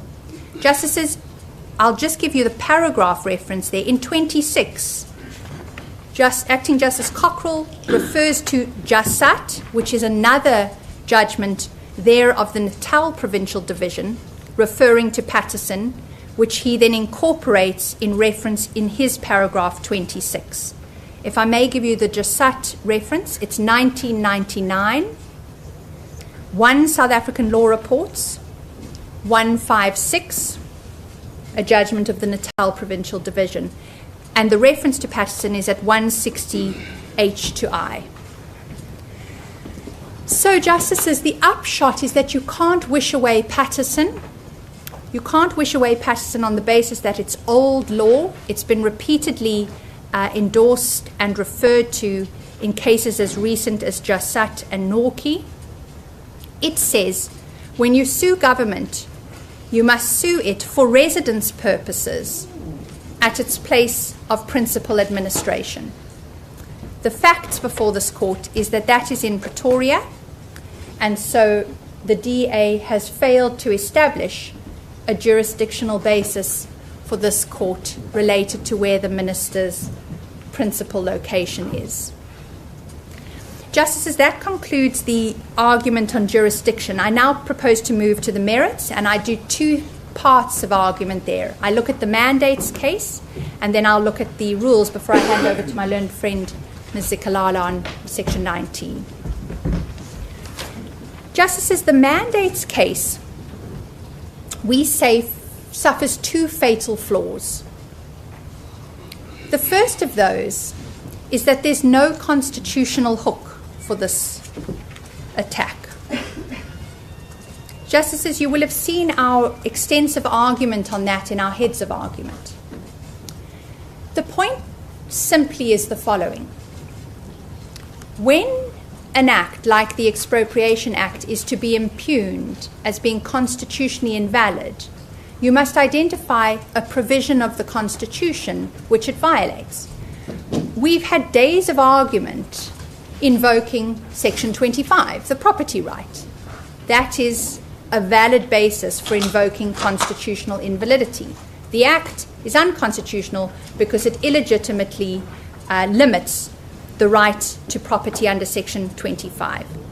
So what you're looking for when you impugn legislation as constitutionally invalid is the constitutional hook that's going to give the applicant the declaration of invalidity that it seeks. In this case, there is no constitutional hook. In argument, my learned friend Ms. Pillay referred to 3 sections of the Constitution. Justice Slingers, you may recall, I think it was on Monday, you'd asked about the constitutional hook, and I listened very carefully. Ms. Pillay had 3 candidates. She said there's Section 44 of the Constitution, there's Section 76 of the Constitution, and there's Section 65. Justices, the first 2 of those can be swiftly dispensed with.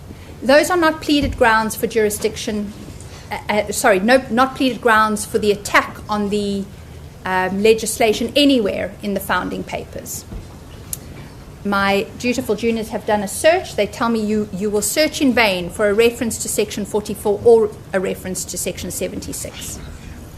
Those sections, in any event, are not sections that are impacted by the mandate's challenge in this case. And they can't be, because what you're looking for in the constitutional hook is you're looking for the Constitution placing a positive obligation on the legislative process and then conduct that breaches it. The best example of that are the tagging cases. The tagging cases are cases concerning Section 76. Justices, if you look at Section 76 of the Constitution, it places a positive obligation on the National Assembly when it passes a bill. It must be referred to the National Council of Provinces to be dealt with in accordance with a particular procedure. We know how tagging cases work. Tagging cases are brought before the courts when the criticism is that a bill was incorrectly tagged. That's conduct by the National Assembly, which can be impugned because this is a manner and form provision of the Constitution. And if you tag a bill incorrectly and you nonetheless pass it, it can be impugned afterwards. That's no part of the DA's case. The DA doesn't say there was a tagging problem. Section 44, similarly, is not a constitutional hook. It's, first of all, not a pleaded constitutional hook.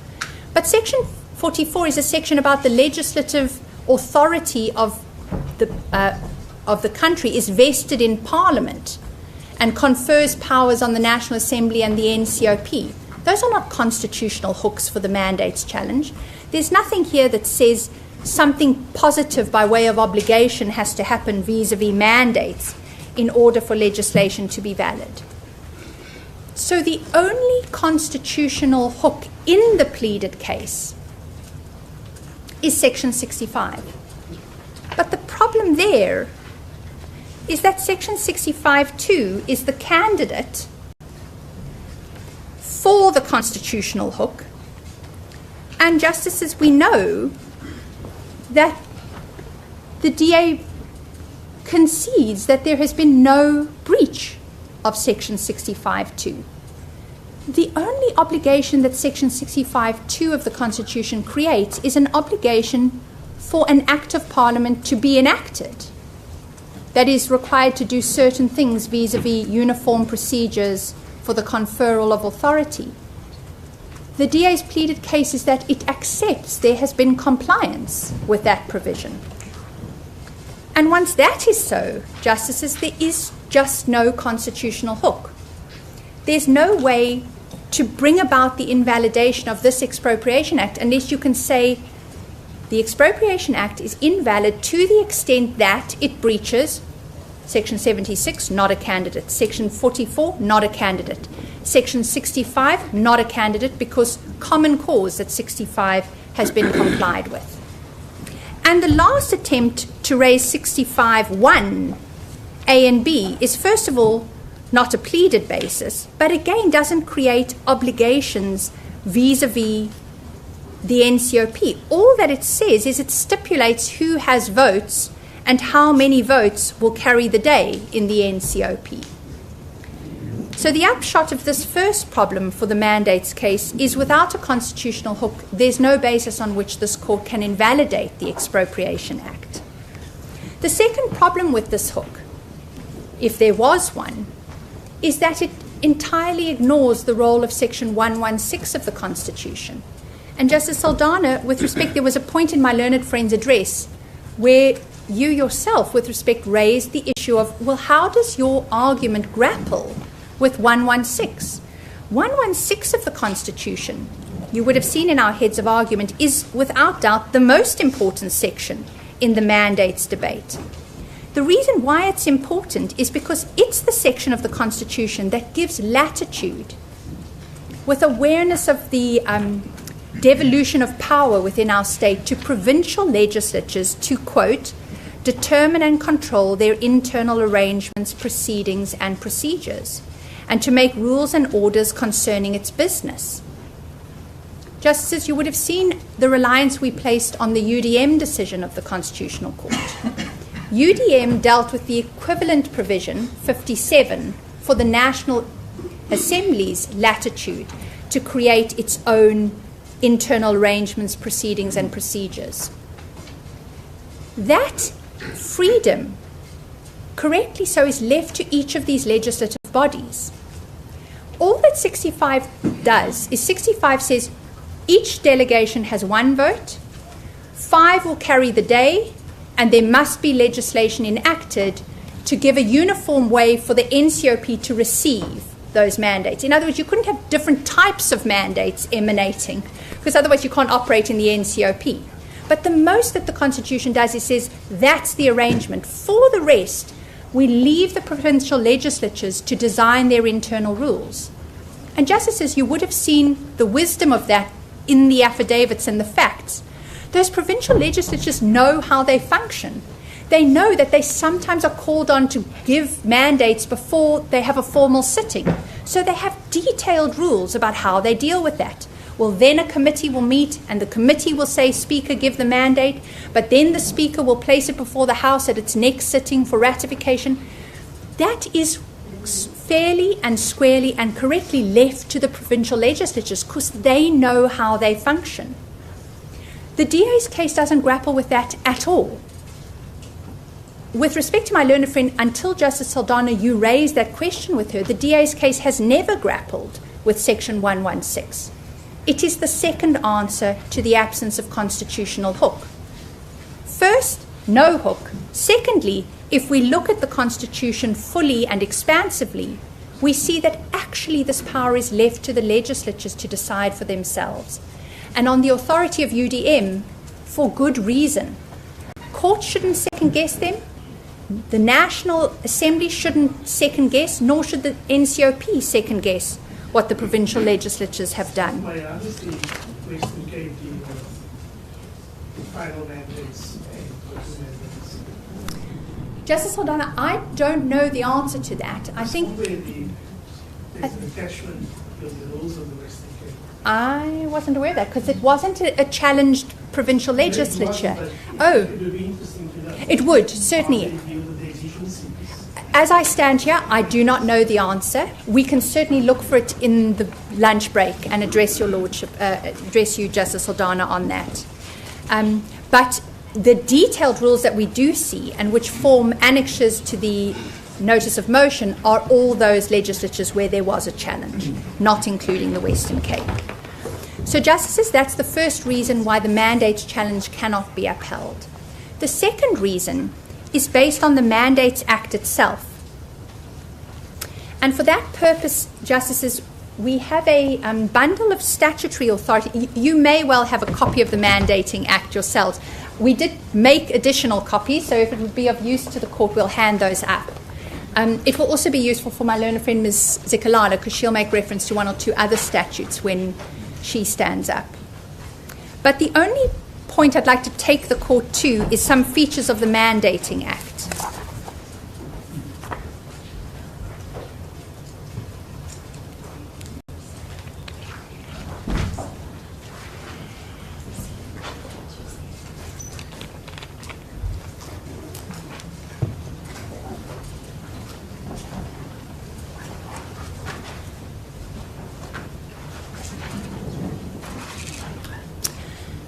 Justices, part of the challenge for the DA in mounting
engagement did not take place, but the legislatures still say we're not foul of our rules because we know how these things work.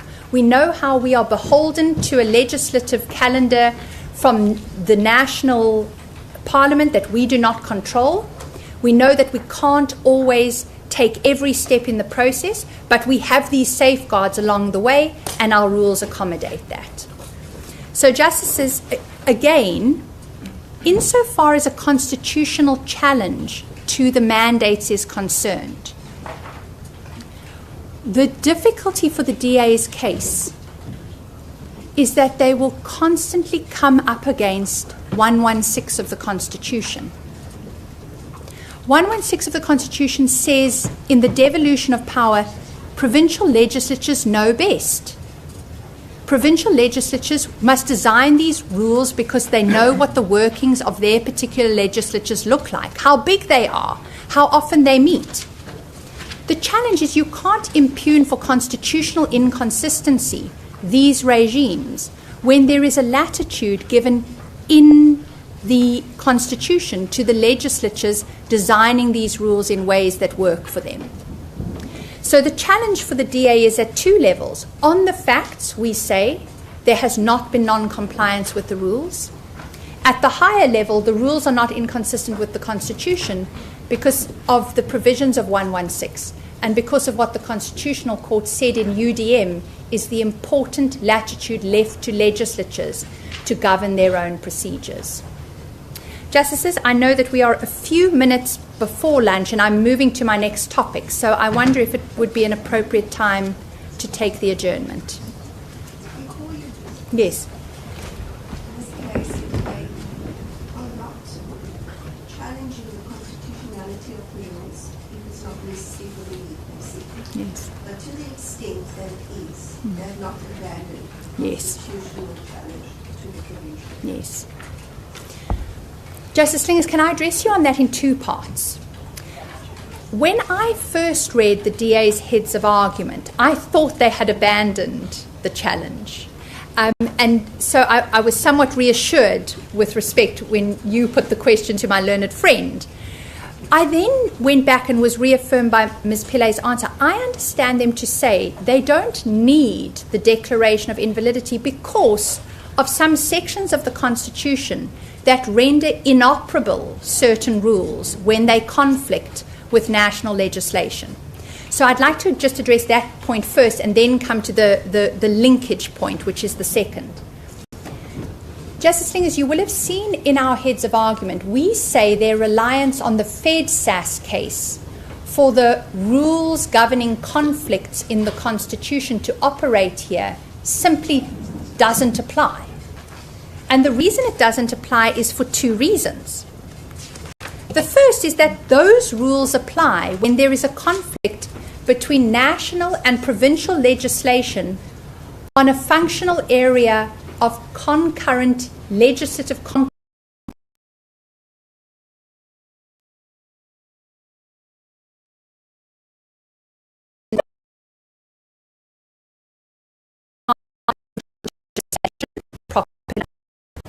Nor even if they could be understood to be some species of that, are they legislation in a functional area in Schedule 4.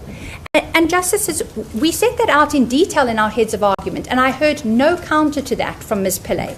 Ms. Pillay does not identify a functional area of concurrent national and provincial legislative competence in Schedule 4 of the Constitution, which she says these rules fit into. Now, if that is so, this case can't be resolved on the conflict rules in the Constitution because they only apply to conflicts between national and provincial legislation falling within a Schedule 4 functional area. So, they can't take the benefit of the inoperability provisions of the Constitution because they can't get themselves into those conflict provisions. But even if those conflict provisions could, on some basis that I have not yet heard from the applicant, apply, the next problem for the DA's argument is there is no conflict. And that is because of the argument I've already addressed to the court. There's no conflict because the rules permit the grant or conferral of a mandate other than in plenary session by the legislature. And I've taken the court already through the Mandating Act. The Mandating Act similarly does not require mandates to be given only in plenary sitting of the legislature. So if that is so, there's no need for any. Remember, the postulate is you've got national legislation, the Mandating Act, on their version requiring the giving of mandates only in plenary session, and then you've got a series of rules that don't do that. That's their case. We meet it at 2 points. We say no conflict because the Mandating Act doesn't require the conferral of mandates only in plenary session. But at the second level, they can't use the conflicts rules because they just are not applicable. This is not national and provincial legislation in a functional area of Schedule 4 of the Constitution. What that all means, Justice Slingers, is they don't get the benefit of inoperability. Right? So then they're back in their case for invalidity. And as I understood Ms. Pillay, she said they have not abandoned that case. To the extent that they need that case to get their relief on the Expropriation Act, they persist with it. Our answer to that is you only get that relief if you have shown an inconsistency between the rules and the Mandating Act. And for the reasons I've already given, there is no such inconsistency because the Mandating Act in terms does not require mandates to be given in plenary session. The legislature used that word for NCOP proceedings. It never used it for provincial legislature proceedings. And we say correctly so because it can't regulate that field. It must leave that field pursuant to Section 116 of the Constitution to the provincial legislatures. If you step back from it, it all makes sense. The Constitution says, I need a uniform procedure to receive mandates in the NCOP. Parliament, go and give us that act. Parliament does. When it uses plenary, it speaks to the NCOP plenary. It doesn't stipulate to the provincial legislatures how they must confer mandates because they know these provincial legislatures have to grapple with their own internal workings. And it knows 116 of the Constitution says, don't go there. You must leave that fairly and squarely to the legislatures who know best. If you come back with that vantage point, the mandates case with respect evaporates. Because the constitutional scheme is such that you leave this to the legislatures. The legislatures have done so in terms of their rules. Those rules have not been breached because they deal with these difficult factual scenarios that have played out in the papers. And so when I address the court right at the end after my learned friend is finished, I'll go through each of the prayers in the notice of motion and summarize for the court why we say none of that, if you ever get over the jurisdictional difficulties in this case, should be granted to the DA. Practical aspect is that in one of the legislatures, the ratification took place 2nd of May. It did. And that was literally months after even the National Assembly had adopted the Act. Indeed, Justice Saldana, I had a sense you might be most troubled by that one, which is why I took the court to that one moments ago. That's the one where the Speaker asks 3 times. Maybe the Speaker was concerned similarly. We've met 3 months later. It was the first next sitting of the House. Everyone, please unmute. Tell me, is there an issue with the unanimous assent? No one puts up their hands. The legislatures dutifully performed in terms of their rules. And for the reasons I've already given, those rules don't require the plenary giving of the mandate to begin with. We also don't know what happened on the in March when it went to the plenary of the NCOP. Is there a record of proceedings in respect of that vote? Yes, certainly. Oh, Justice Saldana, that's such an important point, if I may, with respect. It's something I do want to pick up on after the break. Okay. Because there was objection raised in the NCOP, and I'd like to take the court to how the NCOP rules deal with that, and why the NCOP must be able to rely as prima facie evidence, unless contradicted, on those mandates. Our system of provincial legislative passage of laws could not function unless you have rules like this that set a default. Prima facie proof, unless other. And I'm going to take you to where the NCOP chairperson explains there was no contradictory evidence placed before the NCOP. If there was a moment for the Democratic Alliance to take issue with the passage of this bill, it was then. They noted an objection, but there was no supporting evidence placed before the NCOP. The NCOP can't then do anything. It's got mandates. It's got mandates coming up to it from the provincial legislatures. If there was a case to be brought, again, it's all about election, then in that moment, if the DA had been poised to run this case about ratification not being adequate, about speakers being on frolics of their own, they know the rules in the NCOP. That's where they needed to bring evidence to counteract the prima facie status of those mandates. But that doesn't happen. I'll take the court to those facts after the lunch adjournment, if I may. Very well. Should adjourn for lunch. Mr. Boxton, good to have you back today. All good? I apologize for my disappearance yesterday. No, we were a bit concerned, but you're all good? I'm all good, thank you. Very well, thanks. It's lunchtime. It's the best time of the day.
Much more to say at this stage, given the exigencies of time. I did, however, want to pick up on the point Justice Saldana I left off on before lunch, which was to just deal with some of the facts about what happened in the NCOP. That's on the 13th of March, 19th of March, and thereafter. But in order to properly frame those facts, it is indeed, and maybe I'll just give you the reference to begin with. You'll find it in 006-29, so that's page 29 of tab 6. That's a section of the NCOP chair's affidavit that begins with the heading, "The process followed in the NCOP," and I'm going to pick it up from about paragraph 66, which is over the page. But I do want to frame that for the court before I go there, once the court has the papers to hand.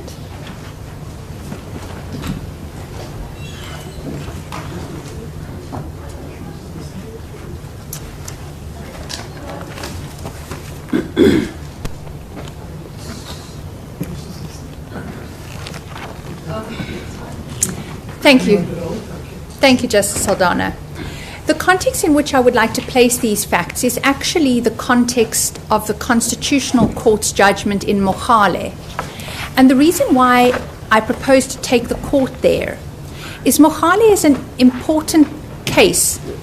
The applicants also think it is an important case, so we make common cause on that. Mohale was a case challenging public participation in the passage of the Traditional Leadership Act. And it's an interesting case because there was a mandates issue in that case. My learned friend Ms. Pillay flagged that for the court on Monday because it's dealt with in paragraph 17 of that act. So there's a mandates issue, but there is an overarching case about public participation and its adequacy. And so it goes on the exclusive jurisdiction to the Constitutional Court directly there. The point that it's important for me to highlight for this court, though, is what Justice Theron, who wrote the unanimous judgment of the court, said around paragraphs 58 and 60 of that judgment.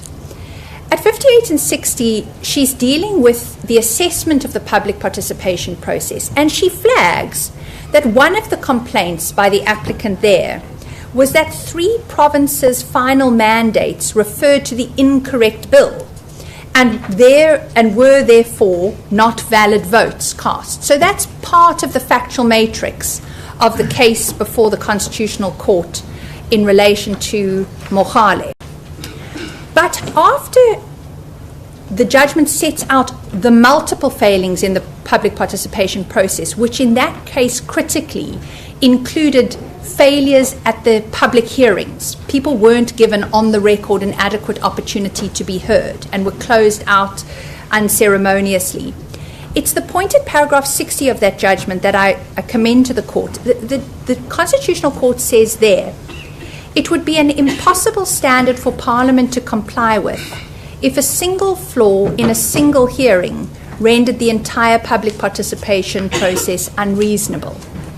And what that meant for the case is that when you run a case about the passage of legislation and your underlying complaint is a failure of public participation, what the Constitutional Court is saying is you can't prize one failing in that process, for example, an invalid mandate or a hearing that doesn't give adequate representation, because the legal standard against which public participation is assessed is a reasonableness standard. You have to look at the whole process cumulatively, and then the court has to look at all the facts and say, was there a deficiency of public participation overall? The reason I go there is in relation, Justice Saldana, to one of your questions before the lunch break. What if there is one legislature who didn't comply with its own rules? What if there is, as a consequence, one mandate that doesn't follow its internal procedures? You've heard me on the facts. We say that that's not the case, but imagine there is one or even 2. What the Constitutional Court is saying is when you seek to invalidate legislation at the end of a parliamentary process, Then you have to cumulatively look at how good that public participation was, and you have to make an assessment. Now, if we step back from it, probably mindful of that limitation to a complaint about mandates, the DA has been express in this case. It's not bringing a public participation case. That's why it's not within the exclusive jurisdiction of the Constitutional Court. But we say that decision or that choice it made doesn't free them of the import of this judgment. What our law doesn't recognize is a single flaw in a legislative process for which there isn't a constitutional hook as a basis for invalidating national legislation. I emphasize for which there isn't a constitutional hook because the cases where there is a hook are the tagging cases. The tagging cases are cases where there's one event. It's the failure to tag a bill correctly. And our courts have said, and the Constitutional Court has endorsed this, those cases can give the basis for a constitutional challenge. Why? Because there's an express obligation on Parliament to tag in a particular way. So when you present your notice of motion, you seek the invalidation of, for example, the Expropriation Act to the extent that it failed to comply with Section 76. It's easy to run that case, and it's a case that's available to applicants because there's a specific duty on Parliament. The problem in this case is, you've heard me already, no constitutional hook vis-a-vis mandates, and not even in the Constitution a requirement that mandates be given in plenary session. So we say not even facts to support it. And Justice Saldana, that's the backdrop against which this court, were there to have been a case about the deficiencies in the NCOP, would have to evaluate all of these facts. And my first point, and I must be clear on it, there is no case that seeks to invalidate the vote in the NCOP. That became clear on Monday, where, with respect, Justice Saldana, you asked that question of my learned friend, and she had no response to suggest that is their case, right? Their case is certain things happened in 5 provincial legislatures beyond the territorial jurisdiction of this court, which in their own terms weren't in compliance with their rules, or their rules are constitutionally invalid. We say for reasons they can't get over the line. But if we look at what happened in the NCOP, we just see how difficult this type of complaint is to get over the line. In the NCOP, we first of all have the sitting of the Select Committee. That occurs from, the details of that begin at paragraph 65 of the NCOP's affidavit at page 00629. The Select Committee explains the receipt of the mandates. It goes on at paragraph 67 to say the following. In terms of Rule 103.14 of the rules of the NCOP, the authority conferred on delegates must be determined in accordance with the process of the relevant provincial legislature. So there's actually a synergy between what the provincial legislatures prescribe and what the rules of the NCOP recognize. That process is for them to determine. And then 103.17 becomes important. In terms of that rule, the following is stated. The production of a final mandate in the prescribed form constitutes prima facie proof of authority unless proven otherwise. And then the NCOP chairperson on affidavit says no formal proof or evidence was presented by those who had objected to the sufficiency of the final mandates to rebut that prima facie validity of the mandates.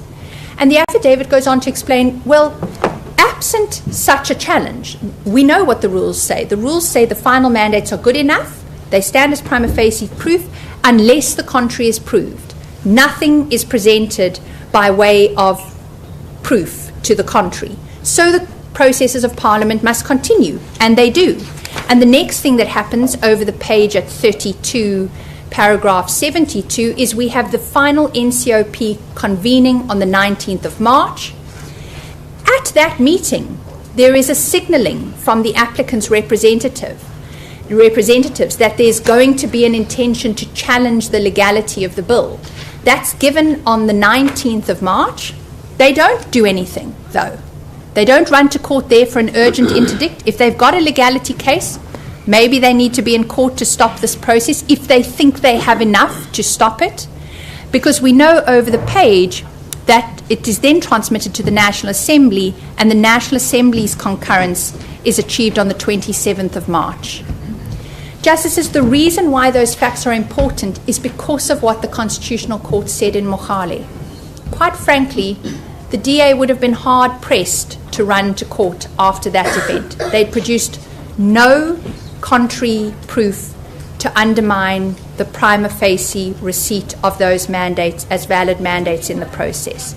They also would probably have struggled to convince a court to interdict the process when the word from the Constitutional Court is you don't do parliamentary processes by prizing one event in the passage of legislation and saying this whole thing must come crumbling down because of one event in the passage.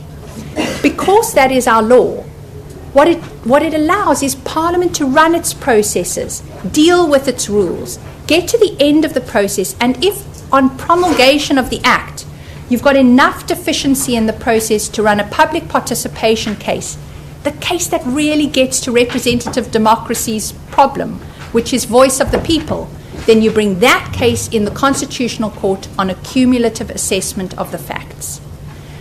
You've heard me on that. That's not the case that was brought.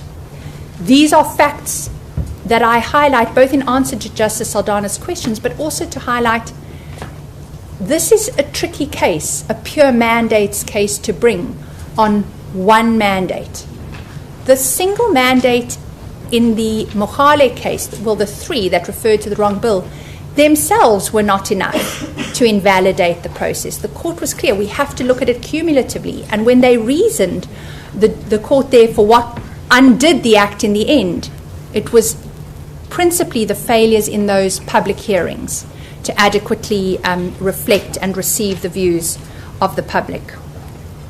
Justices, if that is so, then there is no way in which the complaints about these mandates rise to the level to produce a constitutional challenge resulting in invalidity for the DA. What we next need to consider is the final submissions I have on the rules, if I may be permitted to go there. I did, in fact, in answer to Justice Slinger's question earlier, give most of my argument there. There are really 2 points to be made. The first is that the rules are not unconstitutional. They're just simply not unconstitutional because the Constitution does not demand that provincial mandates can only lawfully be given in plenary session.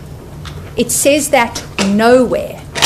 On the contrary, it says in section 116, for good reason of separation of powers and devolution of power in our constitutional scheme, we leave it to the provincial legislatures who are best placed to manage their internal arrangements to work out what processes they will go through to ensure the giving of authority for provincial mandates. If that is so, there's just no way to use the mandates in this case to impugn this legislation. And we say that the DA, as a consequence, has failed to bring home its mandates case. Yes. The fact that there is a provision that gives the Speaker delegated power to sign off on the mandates and for it to subsequently come back to the provincial legislature for ratification. Is that not to imply that it's the provincial legislature that would and ought to have given the mandate, but for exigencies? Justice Saldana, I do think that is so. And it was actually a feature of a point with respect you made earlier in the week, I think.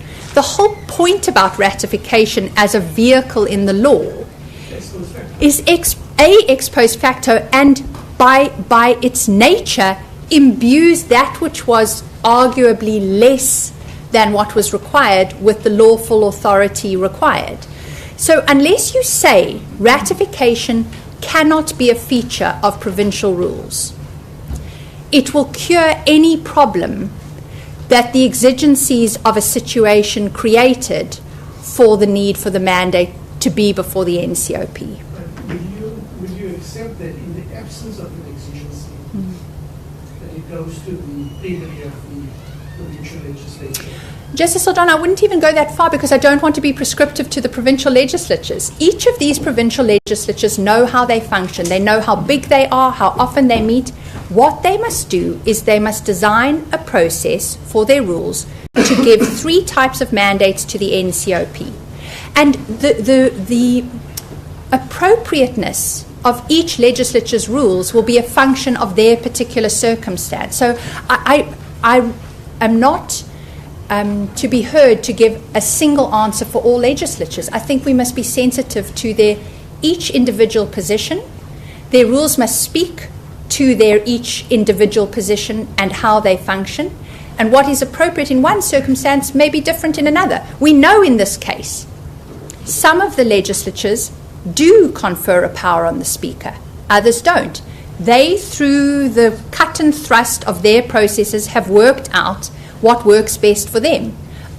Importantly, the Mandating Act does not say you have to do it in the same way within your legislatures. You've heard me already. We would say that's constitutionally inadequate or indeed in conflict with 116, because you must leave that freedom and that ability to be responsive to each provincial legislature's particular circumstance to the legislatures.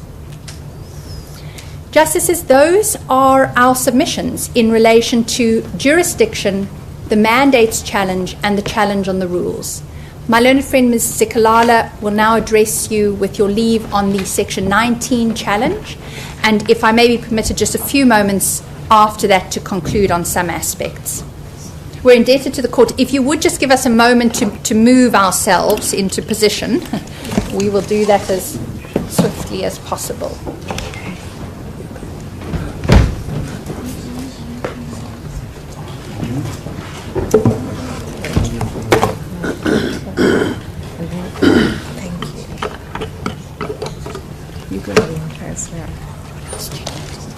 Can I get the water?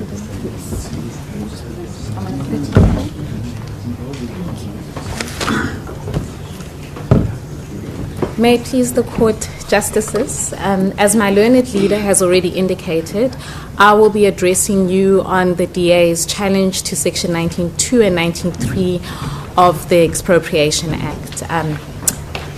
Justices, I've listened carefully to the submissions that were made by our colleague for the President in relation to those submissions, and we make common cause with much of the legal submissions that have already been made. And so I will not be repeating those submissions, and in particular the legal propositions that were made by Mr. Manecha for the President. However, for purposes of our submissions, there are 3 topics that I would like to be able to outline, which ultimately underscore why the provincial legislatures and the Parliament support the President's remedy in respect of the reading in. The 3 topics I propose to address briefly is how the error arose. Now, Mr. Manecha has already addressed that, but I just want to touch on 1 or 2 facts, because the issue of how the error arose speaks very much to the fact that the error is one that is identifiable, that it's curable, and that it's narrow. Secondly, I would like to be able to undertake a fairly close reading of the Act, to be able to situate why, ultimately, the remedy that is proposed is the appropriate remedy, given the circumstances. And thirdly, Justice Saldana, I will address you briefly in relation to the question you had posed to my learned friend for the President in respect of the excision of the words notice of expropriation in the Act. I propose to deal with that particular submission last, because I think in the flow of things, it might become clear as we go through the Act why that might not be appropriate. Justices, As a point of departure, it is correct that Section 172(1)(a) obliges the court to declare any law or conduct inconsistent with it invalid. That submission was made and was made with much force on Monday by our learned friends for the DA. But there is one important textual qualifier that we must emphasize. The Constitution says that such a declaration of invalidity must be done only to the extent of its inconsistency, and no more. The Constitution's express default is to impose the narrowest effective cure, and this is out of respect to the separation of powers and Parliament's law-making function. Now, we listened very carefully to the submissions that were made by Ms. Pillay for the DA in relation to the error that is in Section 19.2 and 19.3. We think it is important to underscore that no submissions were made as to why the error which we have in our heads of argument outlined as a trigger, the issue about when the clock begins to run, a trigger problem. There were no submissions made as to why the trigger problem should result in the act in its entirety being struck down. It was for the DA to justify why the most drastic remedy available, striking down an entire act for a trigger problem confined to a single phrase in 2 subsections of the act, would be just and equitable. Given the express constitutional injunction to declare law or conduct invalid to the extent of its inconsistency. And I had wanted to just place that up front. I want to deal with the first topic which I had outlined, which is how the error arose. For purposes of your references, Justices, I don't need you to turn here, but if I can give this to you. This is outlined in the National Assembly's answering affidavit, and if I can give you the reference, it's at para 32, case lines 006-87 to para 61, case line 006-94. Justices, as Mr. Manetha has already outlined, the error is best understood by following how the bill proceeded through Parliament.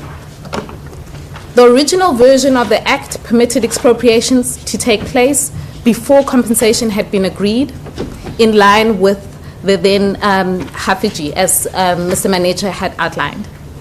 So expropriations in the original bill were compensation disputes in the original bill were a post-expropriation issue. So the determination of compensation disputes would be determined after the expropriation. In Clause 21 of that bill, which has subsequently become Section 19 of the Act, that bill permitted a party to approach a court within 180 days of the date of the notice of expropriation. On that original scheme, that trigger event was coherent because the dispute process followed the notice of expropriation. During the clause-by-clause deliberations that were taking place in the Portfolio Committee, a decision was made to move the determination of compensation disputes from being a post-expropriation issue to being a pre-expropriation issue. Then, amendments were then made to Section 7 and 8, and throughout the Act to make that coherent in the Act. Save for the fact that there was one cross-reference that was left from the original bill. And that is the cross-reference that we see in Section 19. What we see as the error in Section 19, 2 and 3 is frankly the error to have made a consequential amendment to the Act once the decision had been made and the amendments had been made to Section 7 and 8 of the Expropriation Act.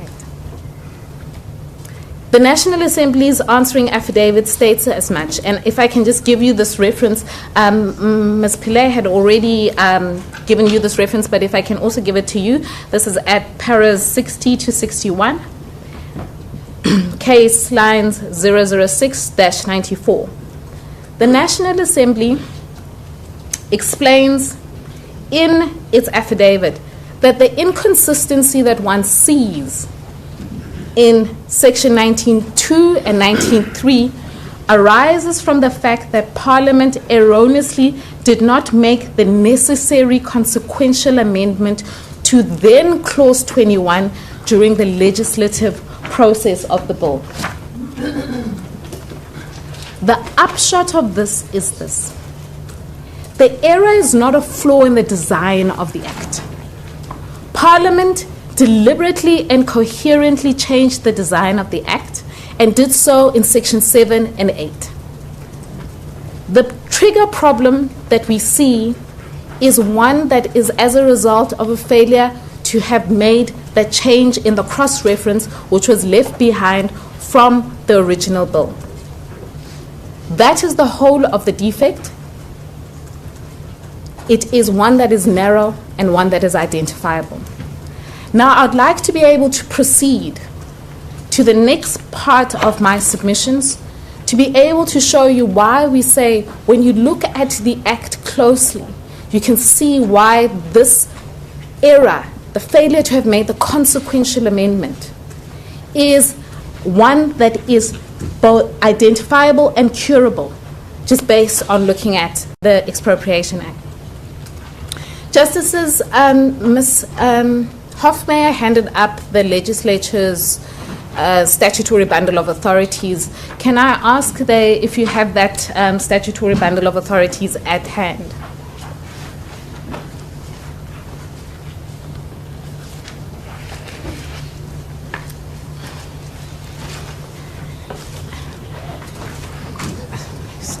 Okay, thank you.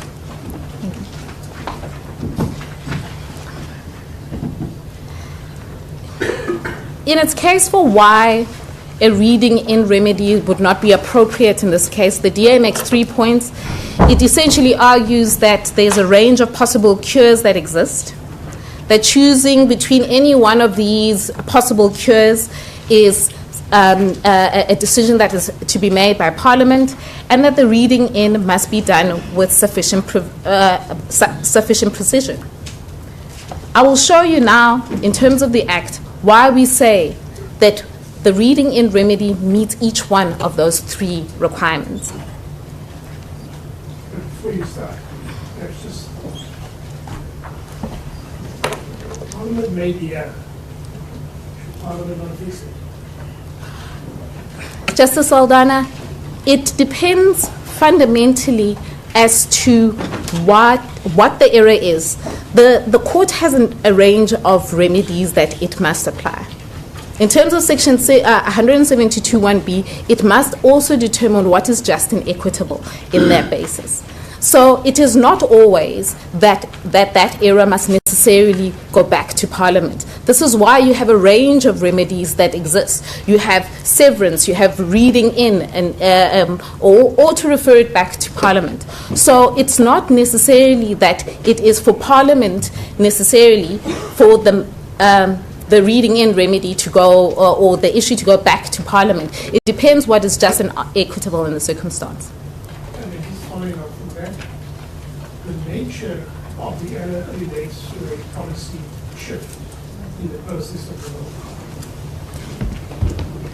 Policy shift based on the one in the initial draft to the draft parliament with regards to when the legal challenge should take place. Yes. It's a fundamental shift. The error is not in relation to the policy shift. The error is as a result of the failure to have made the cross-reference.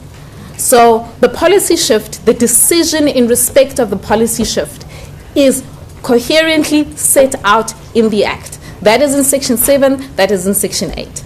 We know that that disputes relating to compensation are determined prior to expropriations taking place. No one has challenged that policy decision. The question really is one of a cross-reference back to Section 19. If I might take you through the Act, and I will show you, yes, that is addressed. So the first place I'd like to be able to start is, the Act starts at page 10 of the bundle, but I'd like to be able to start at page 11. Of where is the statutory bundle? Of the statutory bundle.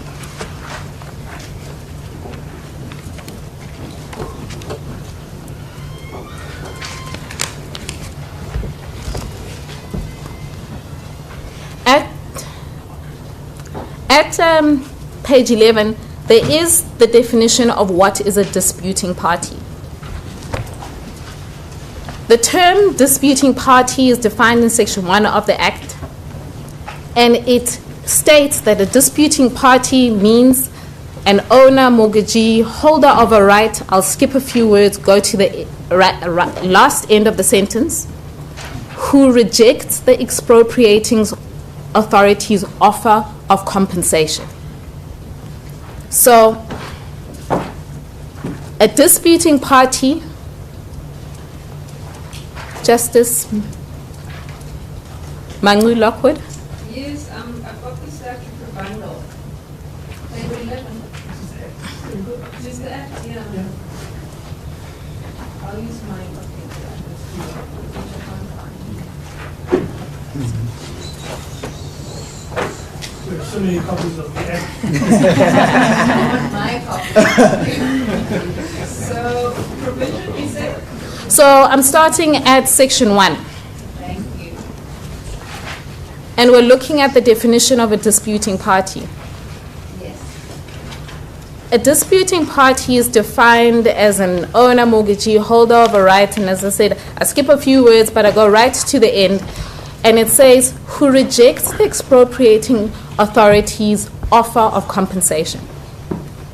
In terms of the Act, the defining moment is the rejection of the offer of compensation. It is at that moment in the Act that the Act converts a person who was merely an owner, a mortgagee, or a right holder into what it terms a disputing party.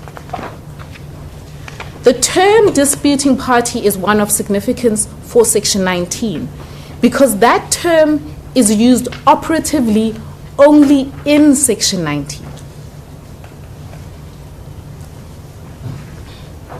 I want to, and this is important, I'd like to give you one reference. So I maintain that term is used operatively mainly in Section 19. There is one other reference that says disputing parties in Section 16.3. I would like for the court to be able to just make the note. When you read it, you will see that contextually it is not the same as defined in the Act, but I'd like for the court to be able to have that reference. Now, the reason why, but nonetheless, even if you take that reference in Section 16.3 into account, it doesn't change the analysis going forward. The term disputing parties is one that is used operatively in Section 19. So if one goes to Section 19, and in the statutory bundle, that is at page 18,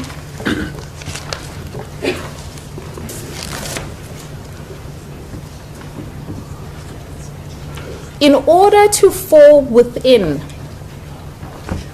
the ambit of 19.2 and 19.3, you have to be either an expropriating authority or a disputing party, which again means that you must have rejected the offer of compensation.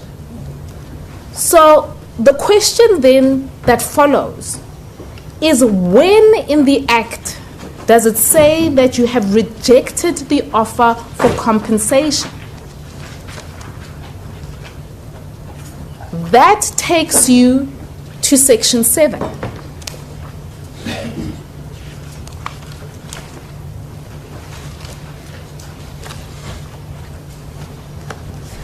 Section 7 deals with the notice of intention to expropriate. In terms of the notice of intention to expropriate, the offer of compensation is first made in terms of Section 7(2)(k) of that provision. So in the notice of intention to expropriate, that's when the offer is made. So the rejection of the offer must be after that point in time. And that follows if one looks at Section 7(4) of the Act. At Section 7(4), my learned friend for the President has already taken you there, so I won't belabor it, but at Section 7(4), a person responding to the notice of intention to expropriate is within 30 days. They're given a number of options, but at 3. So 7(4)(a)(3). Disputes in terms of Section 19 the amount of compensation offered.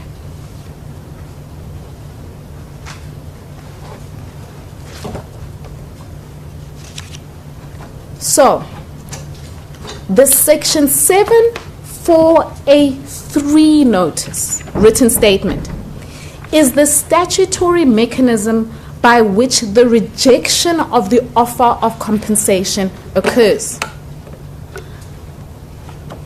It is notable, Justices, that in Section 7(4)(a)(3), it expressly refers to Section 19 because it says disputing, comma, in terms of Section 19, the amount of compensation offered.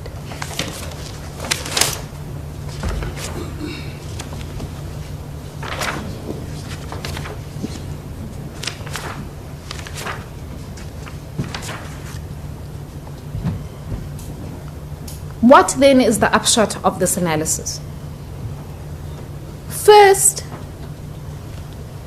we know from the definitions that one has to be a disputing party, and that you have, from that definition, you have to have rejected the offer of compensation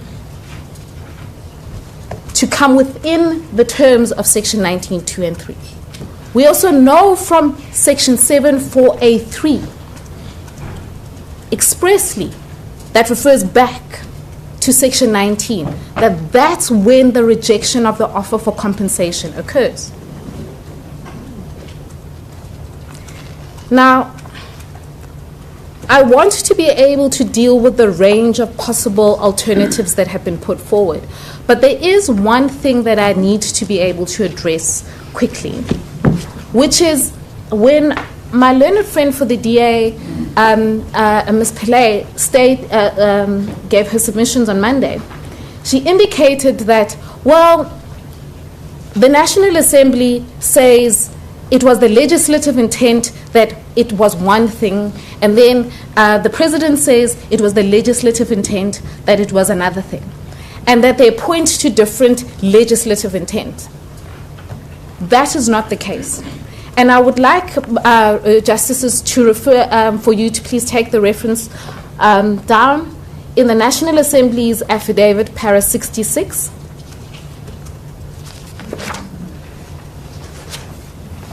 Case lines 006-96.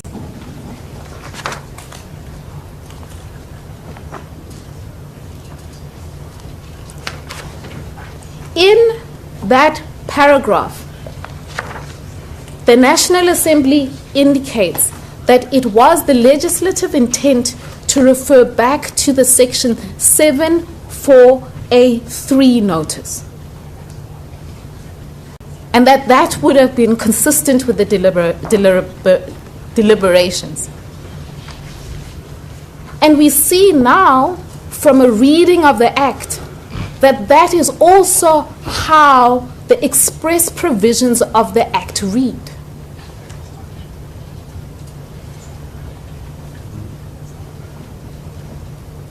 Justices, can I ask, this is important, can I ask that you turn to paragraph 100 of the founding affidavit?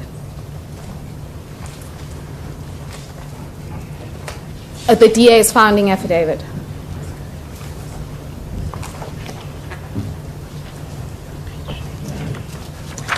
Page 002-34.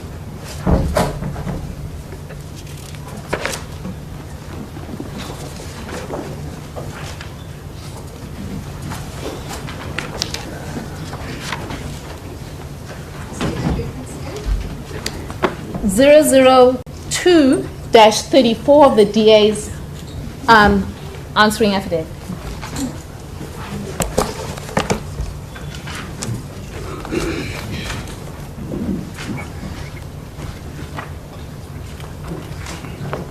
The DA's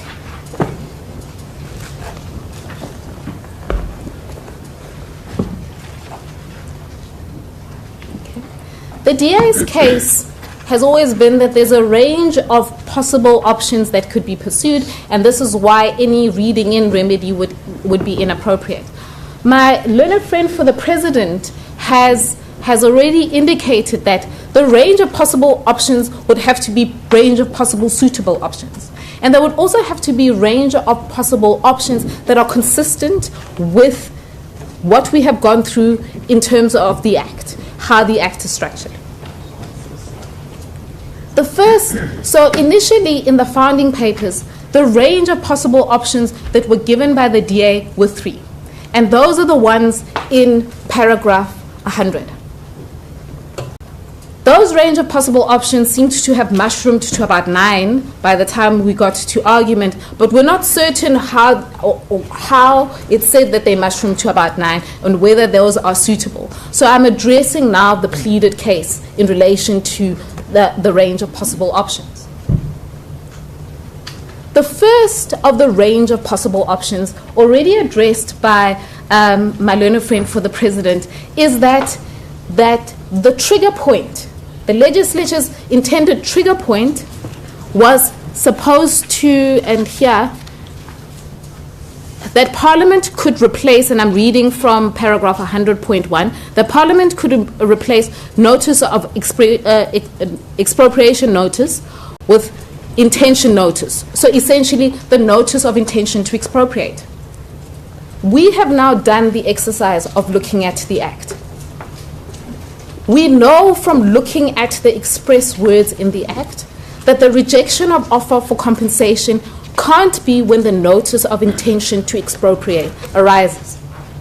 So on the case law and on the submissions made by the president, that would not be a suitable alternative, simply because that is not faithful to the text, the existing text of the Act.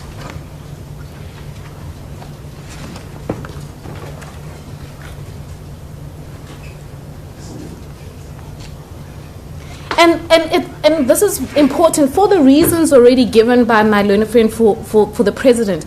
But in relation to the notice of intention to expropriate, at that stage, no dispute has arisen. So a person can't then be said to be a disputing party. I want to consider then what is said to be the third at paragraph 100.3. And the argument there is to say, well, the other range of possible options is that Parliament could craft a provision in which the 180-day period begins once parties finally fail at mediating or reaching consensus on compensation. So to use mediation by itself as the trigger date, the trigger point. But that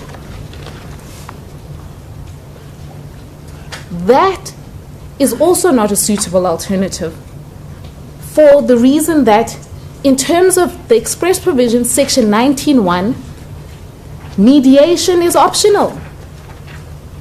You can choose whether you want to mediate or you can choose not to mediate. So if you peg the running of the provision from the date in which mediation begins to run, you leave a category of parties out, those who do not want to mediate. But it says parties finally fail in mediating or reaching consensus on the compensation. So implicitly that is either they don't reach consensus or they fail at mediation. Correct. Correct. So it's not only triggering leading to mediate Yes. or mediation. Yes. Justice Slingers, I somehow left out that last bit. If then one reads 102 and 103, that is then the remedy that is proposed by the President, and that is the one proposed by the legislature. Because it is the remedy that one takes into account mediation, but not necessarily all reaching consensus, but takes into account the moment, the express moment in section 7483 that is in the Act.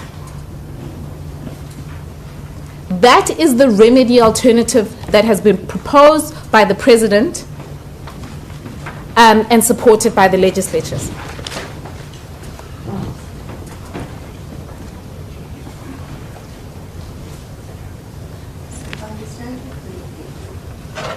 President's proposal, which is supported by your clients, is a combination of the proposal made by the DA of the second and third proposal combined together.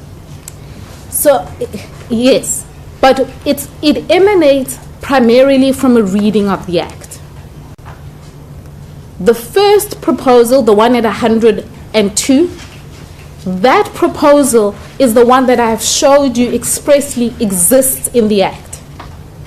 That is the rejection of the offer for compensation that exists at 7483, which triggers section 19. That is also... So you shouldn't look at it individually, but rather read it conjunctively. You read it conjunctively. That...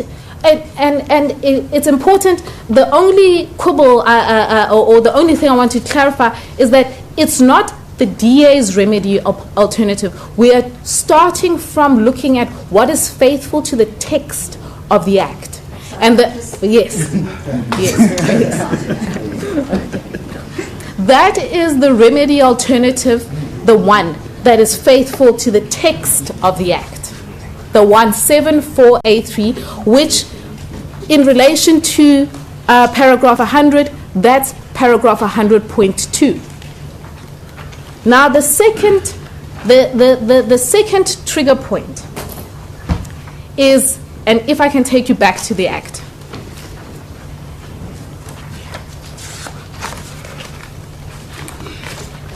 Looking at section 19. 19.1.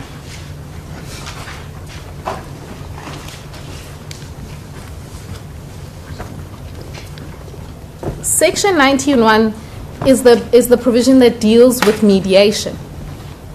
And it says, if the expropriating authority and a disputing party do not agree on the amount, time, and manner of payment of compensation, they may attempt to settle the dispute by mediation. But this is the important part, which must be initiated and finalized without undue delay by either party. And the point that I wish to emphasize, that we wish to emphasize there, is that the Parliament expressly contemplated that mediation ought to be able to initiate and be finalized. And the time yardstick that it put for the initiation and finalization is undue delay. That's not an undecided issue in the Act. It is there. They provided for initiation and finalization of the mediation without undue delay. Now, the remedy alternative that has been put forward caters for those two decisions.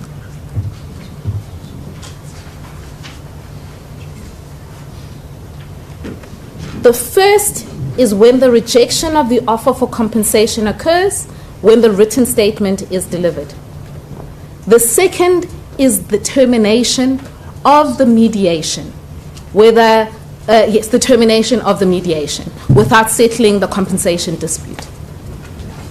I'd like to come back to what Ms. Malaysia argued. In the sense of what was being allowed by Parliament is to give parties the opportunity of being able to find themselves.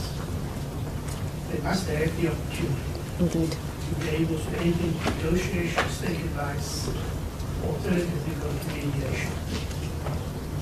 On the date of rejection, there's been no negotiations at that stage. For purposes of mediation. On that day, Yes. of the 7-4. on that date, there's been no negotiations. You can't expect the time, the clock to start running in their favor. And the parties must be given the opportunity of negotiating. So assuming you get somebody who rejects, but in the meantime, he's not able to obtain advice with regards to negotiating. But the clock is ticking, unbeknown. So should the 180 run from the date of rejection?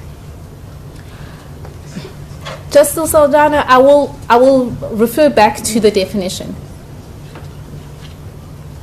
At the point at which the party rejects the offer in terms of the definition, they become a disputing party. Because that's when you reject the offer for compensation in Section 1, that's when you become a disputing party. From that, because you have rejected, you have been given the offer for compensation in the notice of intention to expropriate. You've been given 30 days to consider it. And then you are given a decision point is then made. When you exercise that decision point and offer the note and give the written statement in terms of Section 7.4A3, in terms of the current wording of the Act, that's when you become a disputing party. That disputing party then has an election. That election is either, if they want to continue to negotiate, they can enter through Section 19 by Section 19.1, the mediation provision. If There's a pause for a second. okay, So the disputed, or the person says, I reject, then becomes the disputing party. but doesn't begin a process of negotiating within the next week or so. But in the meantime, the 180 days is running against that person. And that's cutting into that person's time on the 180 days in which they are able to find themselves either by negotiation or when the mediation breaks down. You're cutting into their time.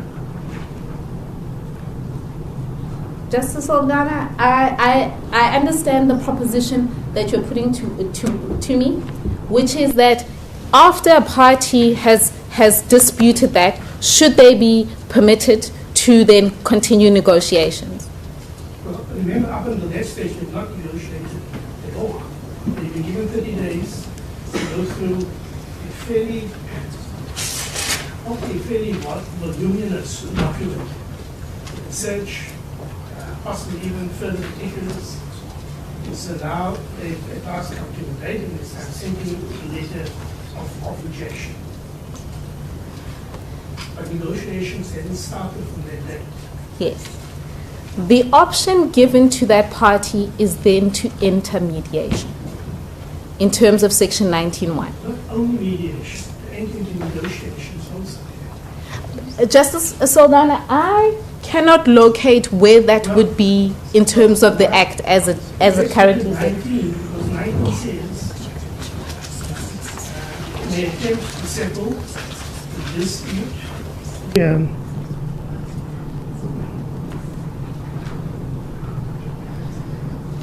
So are you saying that the Act doesn't make provision for negotiations?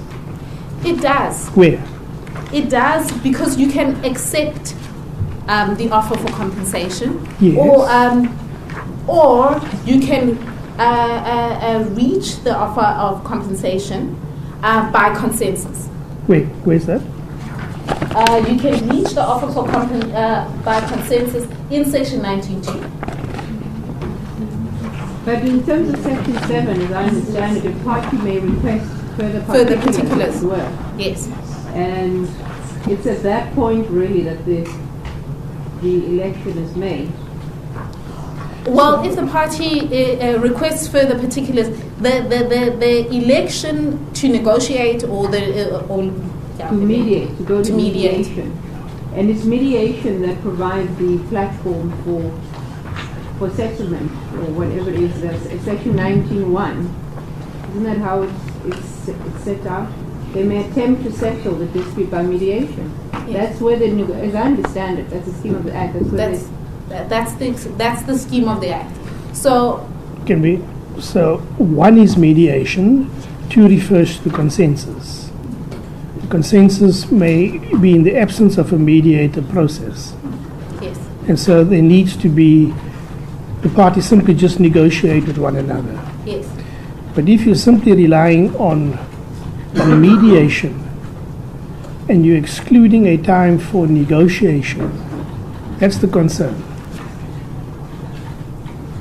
And so the parties are given an option. You can negotiate, and sometimes even when the negotiations break down, then you might decide to go to mediation.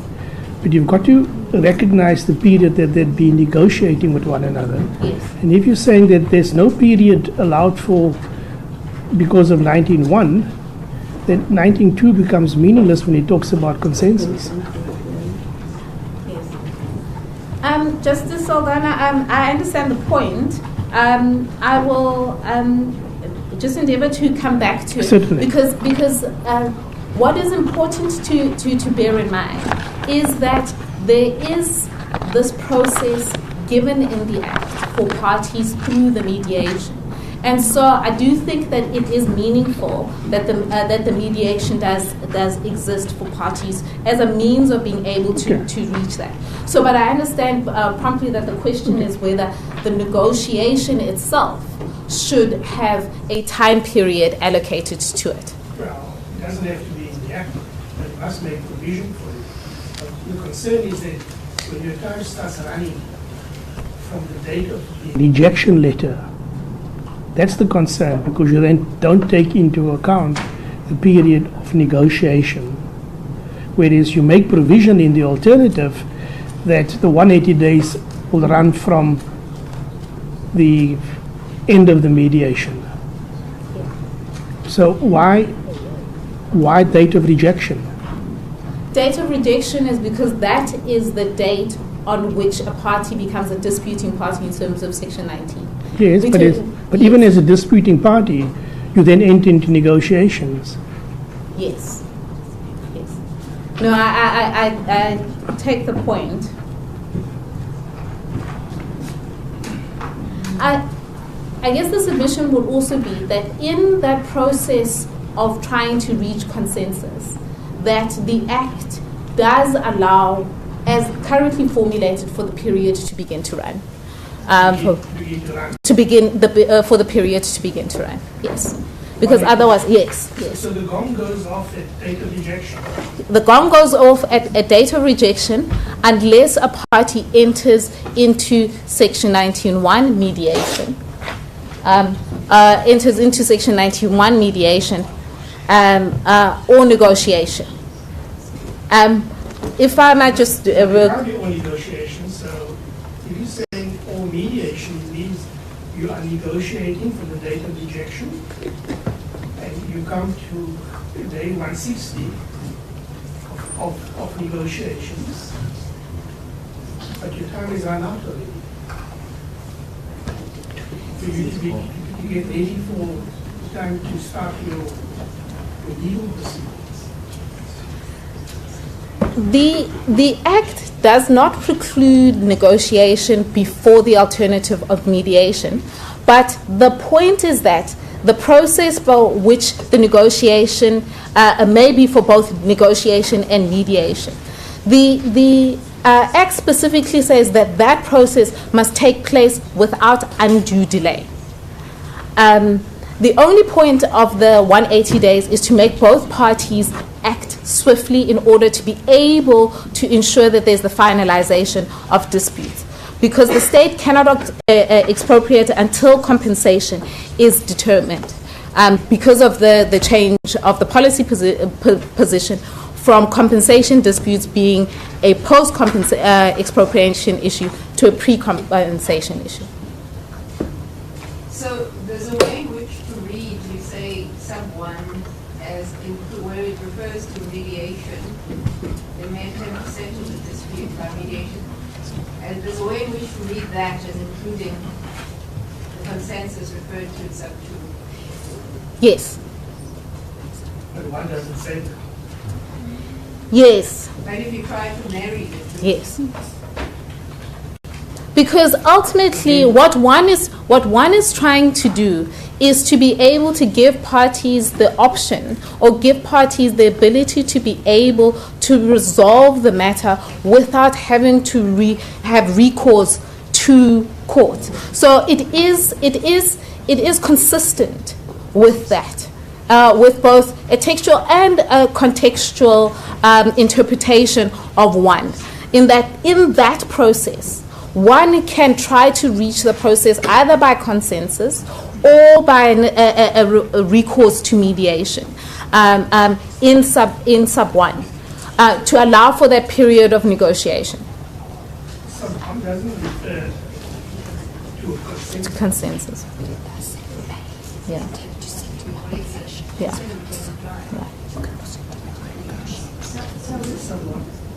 with the parties then have basically 180 days within which to finalize mediation or reach consensus, because 180 days starts running from the notice, the written statement in 743.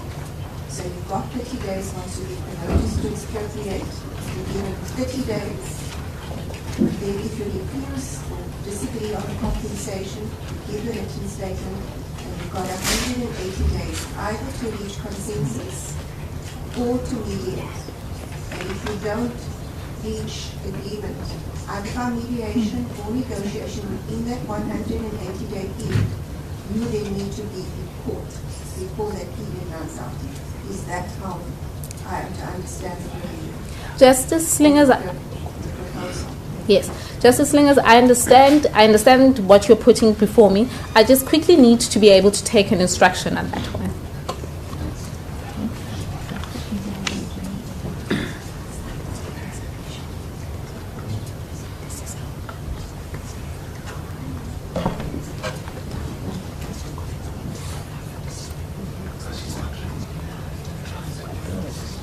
Yes.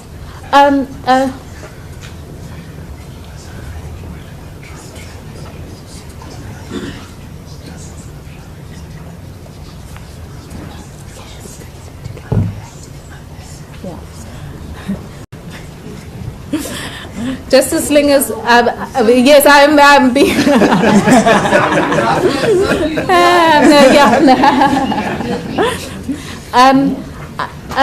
If I might ask, because I think it is important to be able to narrow in on this particular point.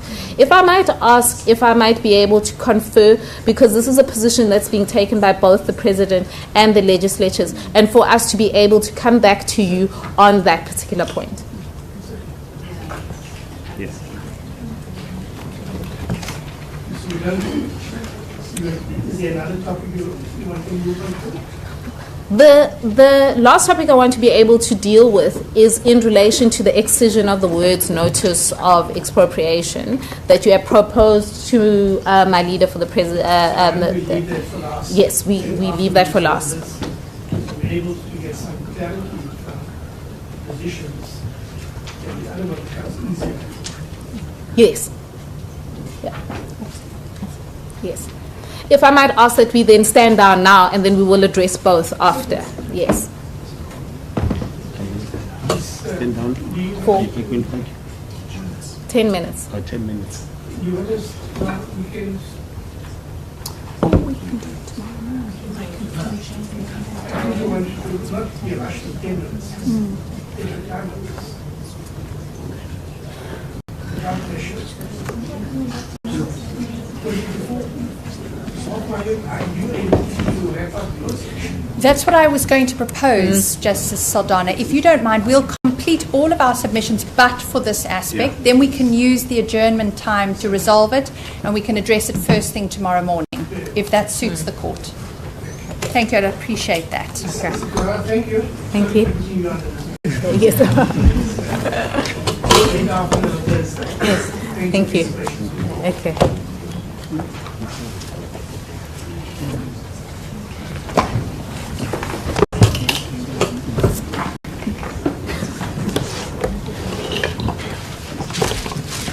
Justices, there are just a few submissions in conclusion to make, both to just take the court back to the notice of motion, if I may.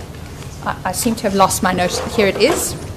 And what I thought I would do just to summarize the position of the legislatures was to take the court through each of the prayers and crisply summarize our position in relation to them and then give you our position on costs. But before we get to the prayers, of course, we have the ever-present issue of jurisdiction. If the court were to conclude that it does not have jurisdiction in this case, we say the appropriate order is to strike the matter from the roll. That is actually in the interests of the applicant. The reason why courts do that when they lack jurisdiction is because the issues do not become res judicata between the parties, the consequence of which is that if the DA were then so minded to launch in another court, they would be open to do so. So one doesn't always realize that that's actually to the advantage of the applicant. It's like urgency being struck from the roll doesn't preclude the applicant from coming again. It just means that this case won't be determined here, and jurisdiction has a similar consequence. So we say if you're with us on jurisdiction, you will strike from the roll with costs. Justices, if you're not with us on jurisdiction and you're in the merits, then I'd like to take you through each prayer. The first prayer of the notice of motion requires a declaration that the 5 impugned mandates were invalid and inconsistent with the Constitution. I'm paraphrasing there.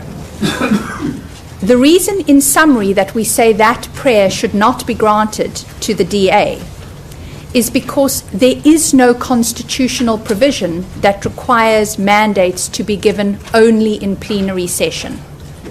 The only way the DA gets that order from this court is if they've managed to convince you that there's a provision in the Constitution that requires that, and you've heard our argument for why they have failed to do so.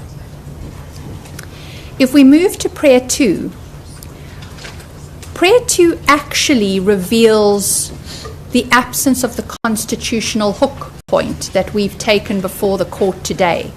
The reason I say that is the single thing that's missing from prayer 2 are the words "to the extent that." Remember, section 1721A says a court may declare legislation invalid and inconsistent with the Constitution to the extent of its inconsistency with the Constitution.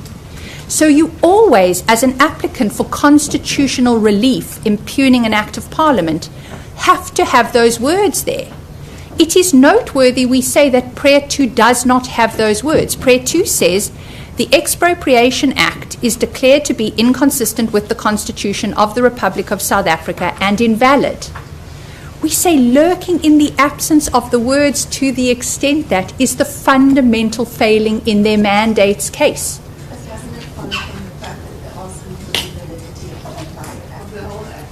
But the constitutional rigor, and this is a point my learned friend Ms. Zikalala made, for separation of powers reasons, you have to be specific about what part of the Constitution it engages for its invalidity. So you would usually read, to the extent that I gave the example in the tagging cases, to the extent that it did not comply with Section 76, to the extent that it breaches Section 25, if it's a property right. You always have to put the constitutional hook in the to the extent that. The point here is, yes, they know they want the whole thing declared invalid, but the constitutional discipline is to say, to the extent that it violates the Constitution. Well, tell us what the extent is, applicant. We don't have it here. We say... Didn't Ms. Pillay explain that this is targeting both strands of her case? Indeed. So I must be clear on that. Yes, it's not just about Section 19, the Section 19 issue, it's also, it includes the mandate. Yes, so Justice Manklu-Lockwood, can I be clear? The point about the absence of the constitutional hook is a point about the mandates case. You've heard me on that. They can't give you a section of the Constitution that says mandates have to be given in plenary session. And I say that failing in their case is evident because they don't have the to the extent that language there for the mandates case. What they could have in 2, but they bring into 4 later, is it could be to the extent that Section 19.2 and 19.3, if you go over the page, or on your same page, Prayer 4, those sections require parties to approach a court within 180 days of the notice of expropriation. There they've been expressed. That's their Section 19 case. My learned friend Ms. Pillay was clear to say they don't only run that alternative case, they also run a case that says because of the problem in 19.2 and 19.3, the whole Act can fall.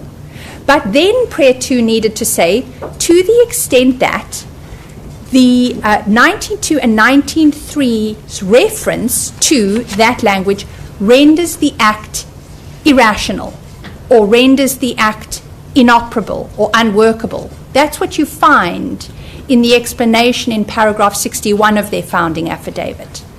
What I'm making plain here is that any order under 2, if this court were minded to give it, would have to have greater precision and would have to explain the basis for invalidity, whether mandates or Section 19, and would have to say far more than is currently there to be an order compliant with Section 172(1)(a) of the Constitution.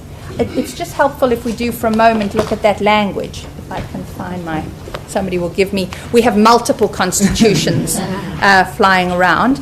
Let's just get the language. When deciding a constitutional matter within its power, a court must declare any law or conduct that is inconsistent with the Constitution invalid to the extent of its inconsistency. My learned friend Mr. Kalala made the point better than I could. That is a separation of powers reason. You can't just invalidate, you have to hook the invalidation to something in the Constitution. I readily accept it can be irrationality reasons, vagueness reasons. These have all been reasons why legislation has been impugned. But you need more words there. And all that I'm saying for the purposes of the mandates case is there's never been a constitutional hook for Prayer 2 insofar as mandates are the basis on which the Act would be invalidated, so they can't get Prayer 2. If they could get Prayer 2 at all on the Section 19 case, you'd have to have been satisfied that this single curable error, which is a product of a legislative process that failed to cross-reference properly, is enough to invalidate this entire Act. And that we say they haven't come close to achieving. Prayer 3 is a to the extent that the rules they want struck out. You've heard us on 2 grounds there for why that prayer shouldn't be granted. The principal one is that those rules are in no way inconsistent with the Constitution. The Constitution leaves the latitude to provincial legislatures under Section 116 to make of their rules what works for them. And then, Justices, finally, on Prayer 4, you've heard from my learned friend, Ms. Zikalala, if we get over jurisdiction, if you're in the merits, then you've heard from Parliament today what the appropriate reading in remedy is. It's a remedy that cures this defect. And Justice Saldanha, just in relation to a question that you asked earlier about if it's Parliament's error, why doesn't it go back to Parliament? There's one feature of this case that explains why this shouldn't go back to Parliament. Usually Parliament isn't a cited party in these cases.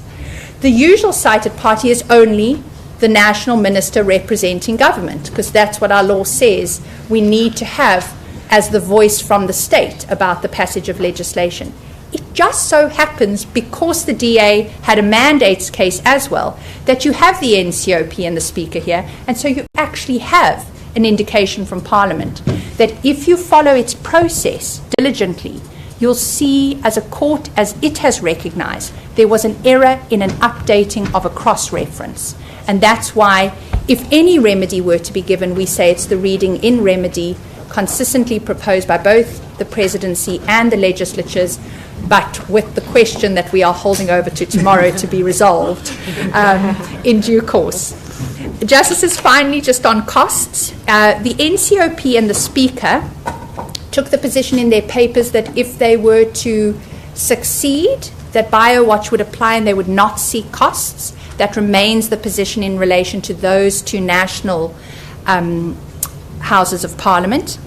But insofar as the provincial legislatures are concerned, you would have read in those affidavits, the provincial legislatures took time and care to explain to this court how inaccurate the DA's founding papers were. They claimed that speakers were on frolics of their own, acting unilaterally. Those facts are just not borne out. On 3 occasions, the DA, in reply, had to retreat and apologize for those errors. We say that is not becoming of an applicant of the stature of the DA, and punitive costs were sought by those legislatures. And they stand by that request for punitive costs. Those were facts known, they say, or at least readily ascertainable by the deponents to those affidavits, and they say they were averments as a consequence made recklessly. Justices, those are our positions in relation to the relief sought and the costs sought by the legislature respondents. We are at a few minutes to 4. So unless there are further questions for me, those are our submissions. We will, of course, revert in the morning on the question about can you negotiate and mediate in the 180 days.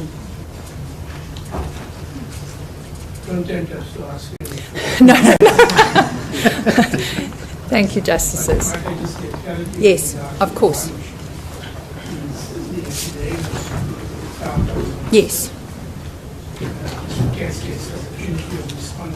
Of course.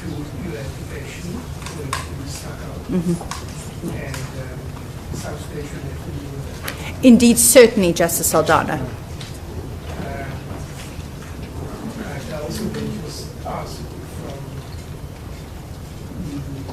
the President that affidavit also impacts on the President. Are you going to be arguing the same as offline? Well, we won't say anything more than just associating with the submissions. We won't be saying making any separate submissions on that, and we will associate with the submissions she has made. But there's factual issues dealt with in that affidavit. As far as we're concerned, there isn't. The minister is not saying anything about the president or the cabinet. He's just speaking for himself, as described in that affidavit, his position in that affidavit, and we do not have any more submissions to make. Even what I raised was that he assumes his authority for the affidavit, but his executive position. Yes, we understand that. I mean, that's the same authority I think he described in his explanatory affidavit. Yes. And so if the court accepts that that description was good for the explanatory affidavit, it will probably be good for this affidavit, but we have not prepared it. And I'm not saying he doesn't have the authority to say what he did in the affidavit. Because he had the authority, I'm assuming, to say what he needed in the explanation. As I submit, if it was good for the explanatory, it's probably good for this affidavit. But Ms. Hoffman makes a different point about the probative value of the affidavit in respect of the jurisdiction, submission to jurisdiction. The President hasn't submitted to jurisdiction. The other ministers haven't submitted to jurisdiction. But the issue whether the affidavit properly submits or equates to a proper submission to jurisdiction in law is a matter that we are not addressing. It's an issue Ms. Hoffman and Mr. Katz, I suppose, must address. Otherwise, we abide the decision of the court on that point.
The reason the affidavit was introduced was in response to the software's submissions on jurisdiction and the attempt to cure that problem.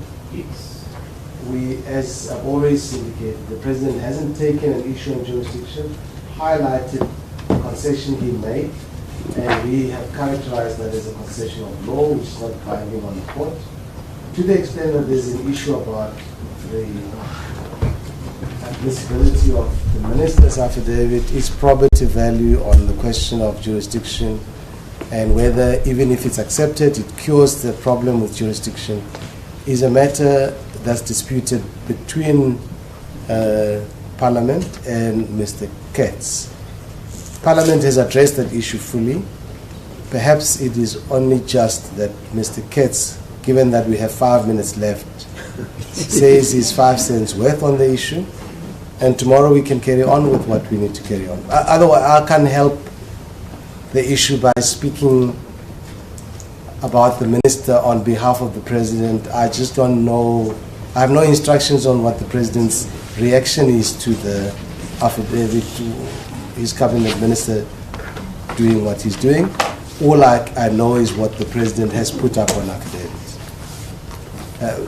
If that assists, I think Mr. Katz should speak for himself.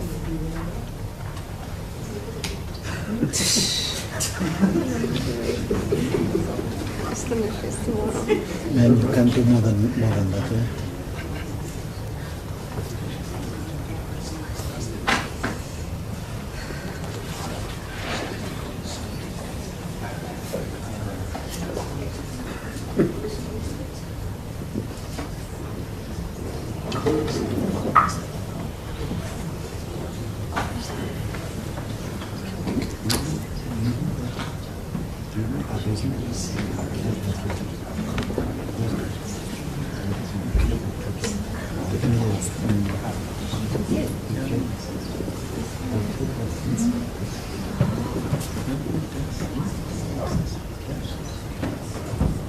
These are just some of the thoughts that we want to push to you. Yes. We definitely don't want to put Mr. Katz on the spot now to have to respond. He must have the time to do so. But we've raised with you very specifically the issue of the authority and of the minister with regard to the affidavit in which he consents to the jurisdiction of this court. We don't know whether it's with or without the consent of his executive, which is part, or the president. And you must consider how you want to deal with Justice it. Saldanha, I'm not even certain that a minister responsible for a portfolio allocated to him under Section 91 of the Constitution requires the president's consent to come to court and explain his position in relation to legislation under attack. The Constitution places the obligation on that minister to come to court to assist the court in the manner he sees fit. This minister has chosen to do so by filing an explanatory affidavit which doesn't address all the issues that need to be addressed by a minister when a legislation is challenged. In the course, an issue has arisen about jurisdiction. That minister has chosen to cure a problem facing a party, a litigant against the state, by consenting to jurisdiction for reasons that are not apparent to anybody to see. Whether that is a proper assistance to the court or it's not, it's a matter for the court to determine. And if the court has questions about how the minister has conducted himself, it's a matter his legal representatives should deal with. The president doesn't instruct cabinet ministers on what to say in court proceedings in defense of legislation or not in defense of legislation. That's for the minister to decide. He's got cabinet members are collectively and individually responsible for the discharge of their constitutional functions, and this minister has an individual responsibility to assist this court, and he must answer for himself on the choices made on how to assist the court. There is no authority required to depose to an affidavit as long as you can say the facts are within my personal knowledge. You can sign an affidavit. So he has done so. The consequence of that legally is the debate between my learned friend Ms. Hofmeyer and Mr. Katz. We like to keep our, I think the idiom is the powder dry or whatever it is. We're not involved in that fight. Staying out of it. Staying out of it, we're dealing with the merits of the litigation. Judge, may I ask them? There's a court, please. Short in Hold on. Are you finished with planning? Yes, if the court is happy with hasn't got further questions to my response. What the issue is about authority and We're not taking it further except for having raised it with you, and you also make choices. Yes, we made the choice that the minister is, the president has by proclamation assigned functions to this minister, which involve administering this act. This act is under challenge. The Constitutional Court has made it abundantly clear repeatedly that a minister in that position must come to court and assist the court on whether the provision is unconstitutional, what is the explanation, is there justification, and put up the evidence for the court to make an evaluation. He's left the president to be involved in that function and other ministers from other portfolios to be involved in that function. To the extent in that in the choice that he's made of how he's going to assist the court, issues have arisen. He's got counsel in court to address them, and that is the extent to which I think I can be of assistance, Justice Saldanha. it was also raised on Monday that if there were any questions that the court wanted to raise with regard to any issue in respect of the challenges that would take place before you argue. Yes, We indeed. did not raise any issues. Yes. With Mr. Katz, we did not seek to hear what the minister's view is, because it would obviously be proper given that he's not filed an affidavit with regard to those issues, which would be the basis on which he seeks to argue the law. Yes, indeed. So important policy decisions that you take in this legislation. He hasn't set out what his position is on this policy decisions. Yes. The legislation, which is under attack, as we hear the entire legislation must be set aside. Yes. But that's where we left on Monday, and I think we must leave it there today. Except to hear what Mr. Katz has to say. As the court pleases. will literally be no more than 5 minutes on the one issue, and that is the admissibility of the affidavit. I will not go into any other issue. Would you like me to hear me now? I think just to save time, but get me off I don't have to stand up after this. I don't want to stand up tomorrow. I don't want to stand up next year when this case is postponed. Just get rid of me. Because it's simple. I'm going to make a very simple submission. There are 5 points. How do you say that? 5 minutes. I'll try and... 1, this is an application to admit an affidavit under 6.5e. The court has a discretion. The key aspects applying that discretion are: why is it late? Why is it now? And 2 is there prejudice? In the minister's affidavit, he says there is no prejudice to the other parties, to the amici, or to the court. That is not taken issue with by anybody. Why is it late? Well, he explains in detail why he didn't believe it was necessary. And for that proposition, I just want to read one sentence from a judgment of this court of 2014, and that's Justice Yakiso. It's in the applicant's supplementary bundle, page 7879, case line 241297, and this is what Justice Yakiso says. Further, What's the name of the case, please? Johnson versus Minister of Home Affairs. And I was for Mr. Johnson, and Mr. Borgstrom was for the second applicant, the Loris, or the companion case. And this is what Justice Yakiso said. Furthermore, and I'm not saying this for the proposition that Justice Yakiso is correct. I'm making the proposition as to why the minister was late and why the minister was filed it when he filed it. And it was reasonable and appropriate for the minister to do what he did. And this is what Justice Yakiso says. Further, the national executive, and then the important words, as all of us have come to know, comma, has 2 principal places of business, one in Tshwane and one in Cape Town. And I gave the advice to the minister to say, that's the law. I might have been wrong, but there's a judgment of this court which says it. I know that Ms. Hofmeyr says, well, Justice Yakiso was out of touch with the true cases, which were Patterson. She says that. And she can have that fight with Ms. Pillay. I'm not getting involved in that fight as to the question of jurisdiction. So the minister says, well, I, as the minister, take the view that Justice Yakiso articulated 12 years ago. I consent to jurisdiction. It wasn't necessary, but to the extent that there is this now fight, by, and this is the last point that I'm going to make, not by the president, not by another minister, by another arm of government. And if ever you've had a separation of powers issue, Ms. Hofmeyr has walked straight into it, where the speaker says the minister can't do what he's doing. That's not appropriate. In a case where she said 20 minutes ago, normally in these cases, the speaker isn't cited. And the reason for that is because a speaker's got no interest in the Section 19 challenge. She has an interest in the mandates challenge. Last point.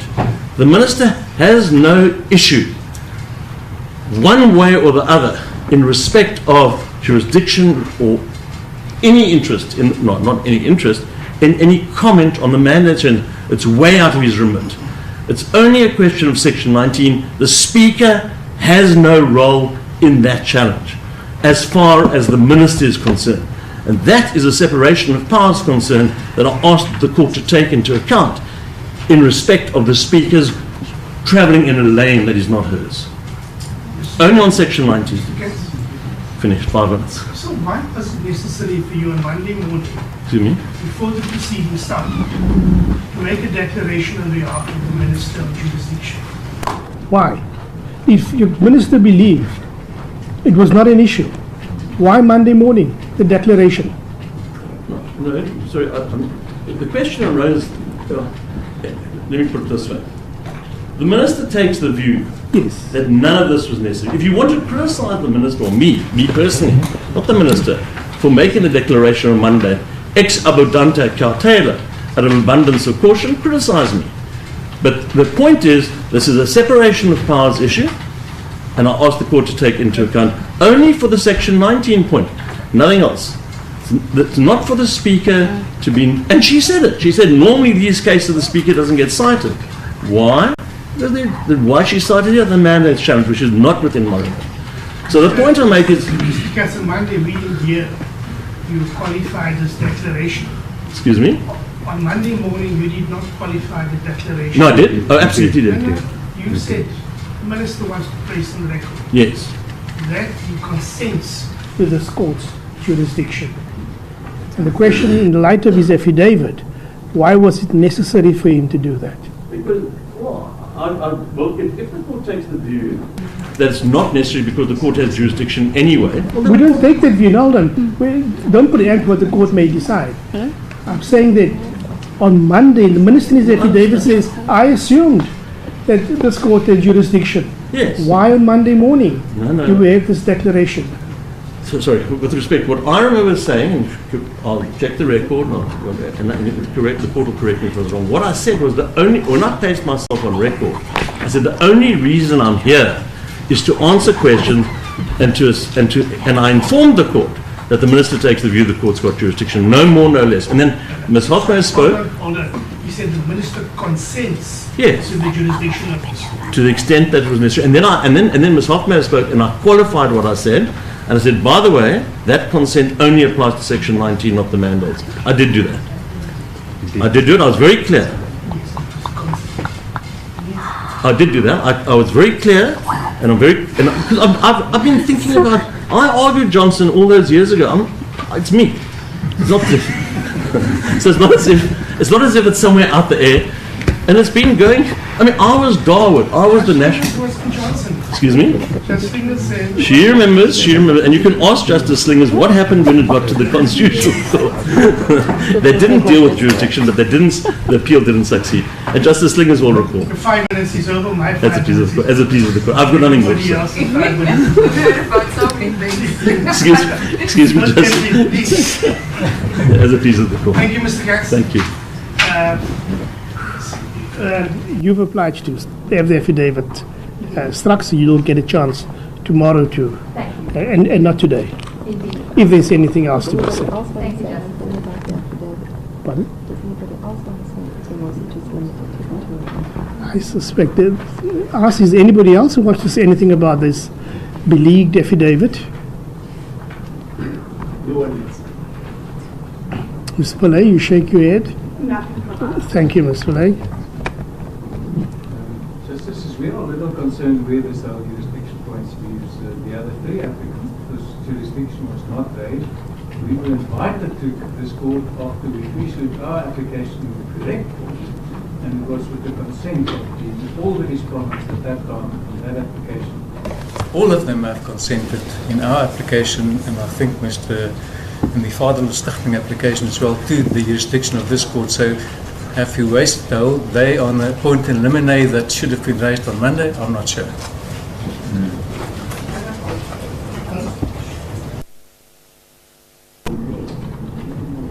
Tomorrow morning? No.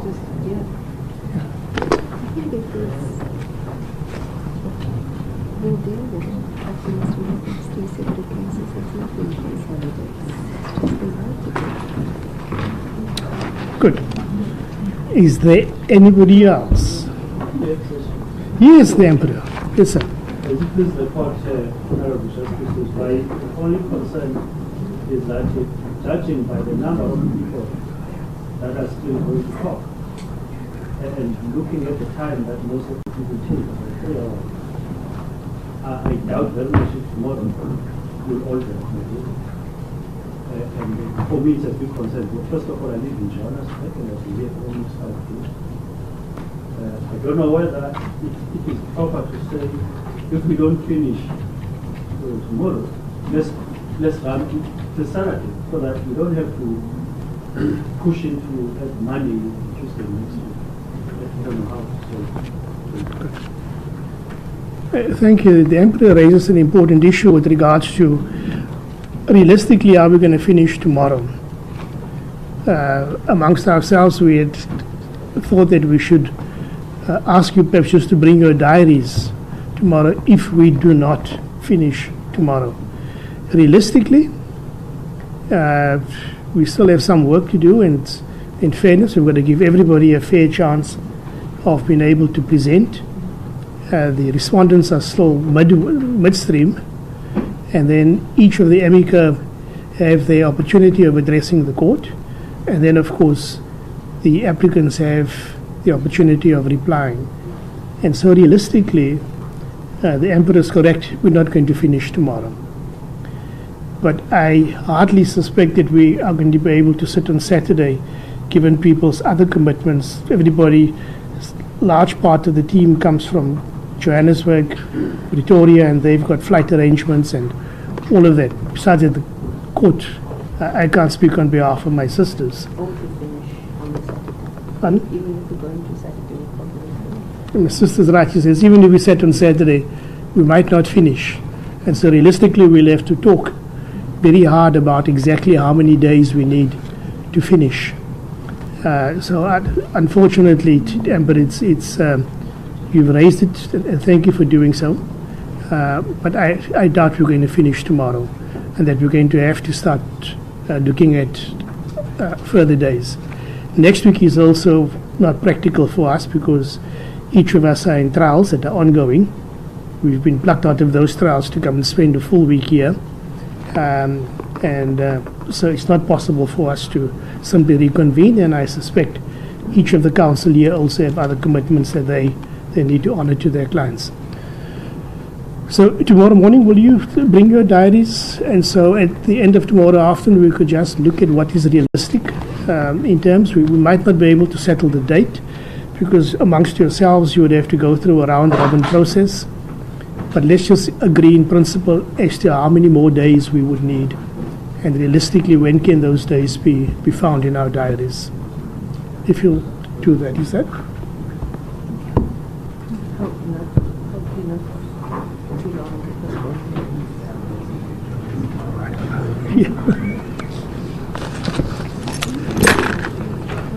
Ms. Hoffman, are you? Because never ask me to time to talk, because you're going to get a time, and then I will respond for 20 minutes. So thank you everybody for the day. Thus far we've had today, Mr. Manechi, you finished off, thank you. And then we got into Ms. Hofmeyer and Ms. Ikalara, thank you. And we'll hear a bit more from you tomorrow morning, thank you. And that's it. So thank you everybody for your cooperation and patience with the court today. We enjoyed.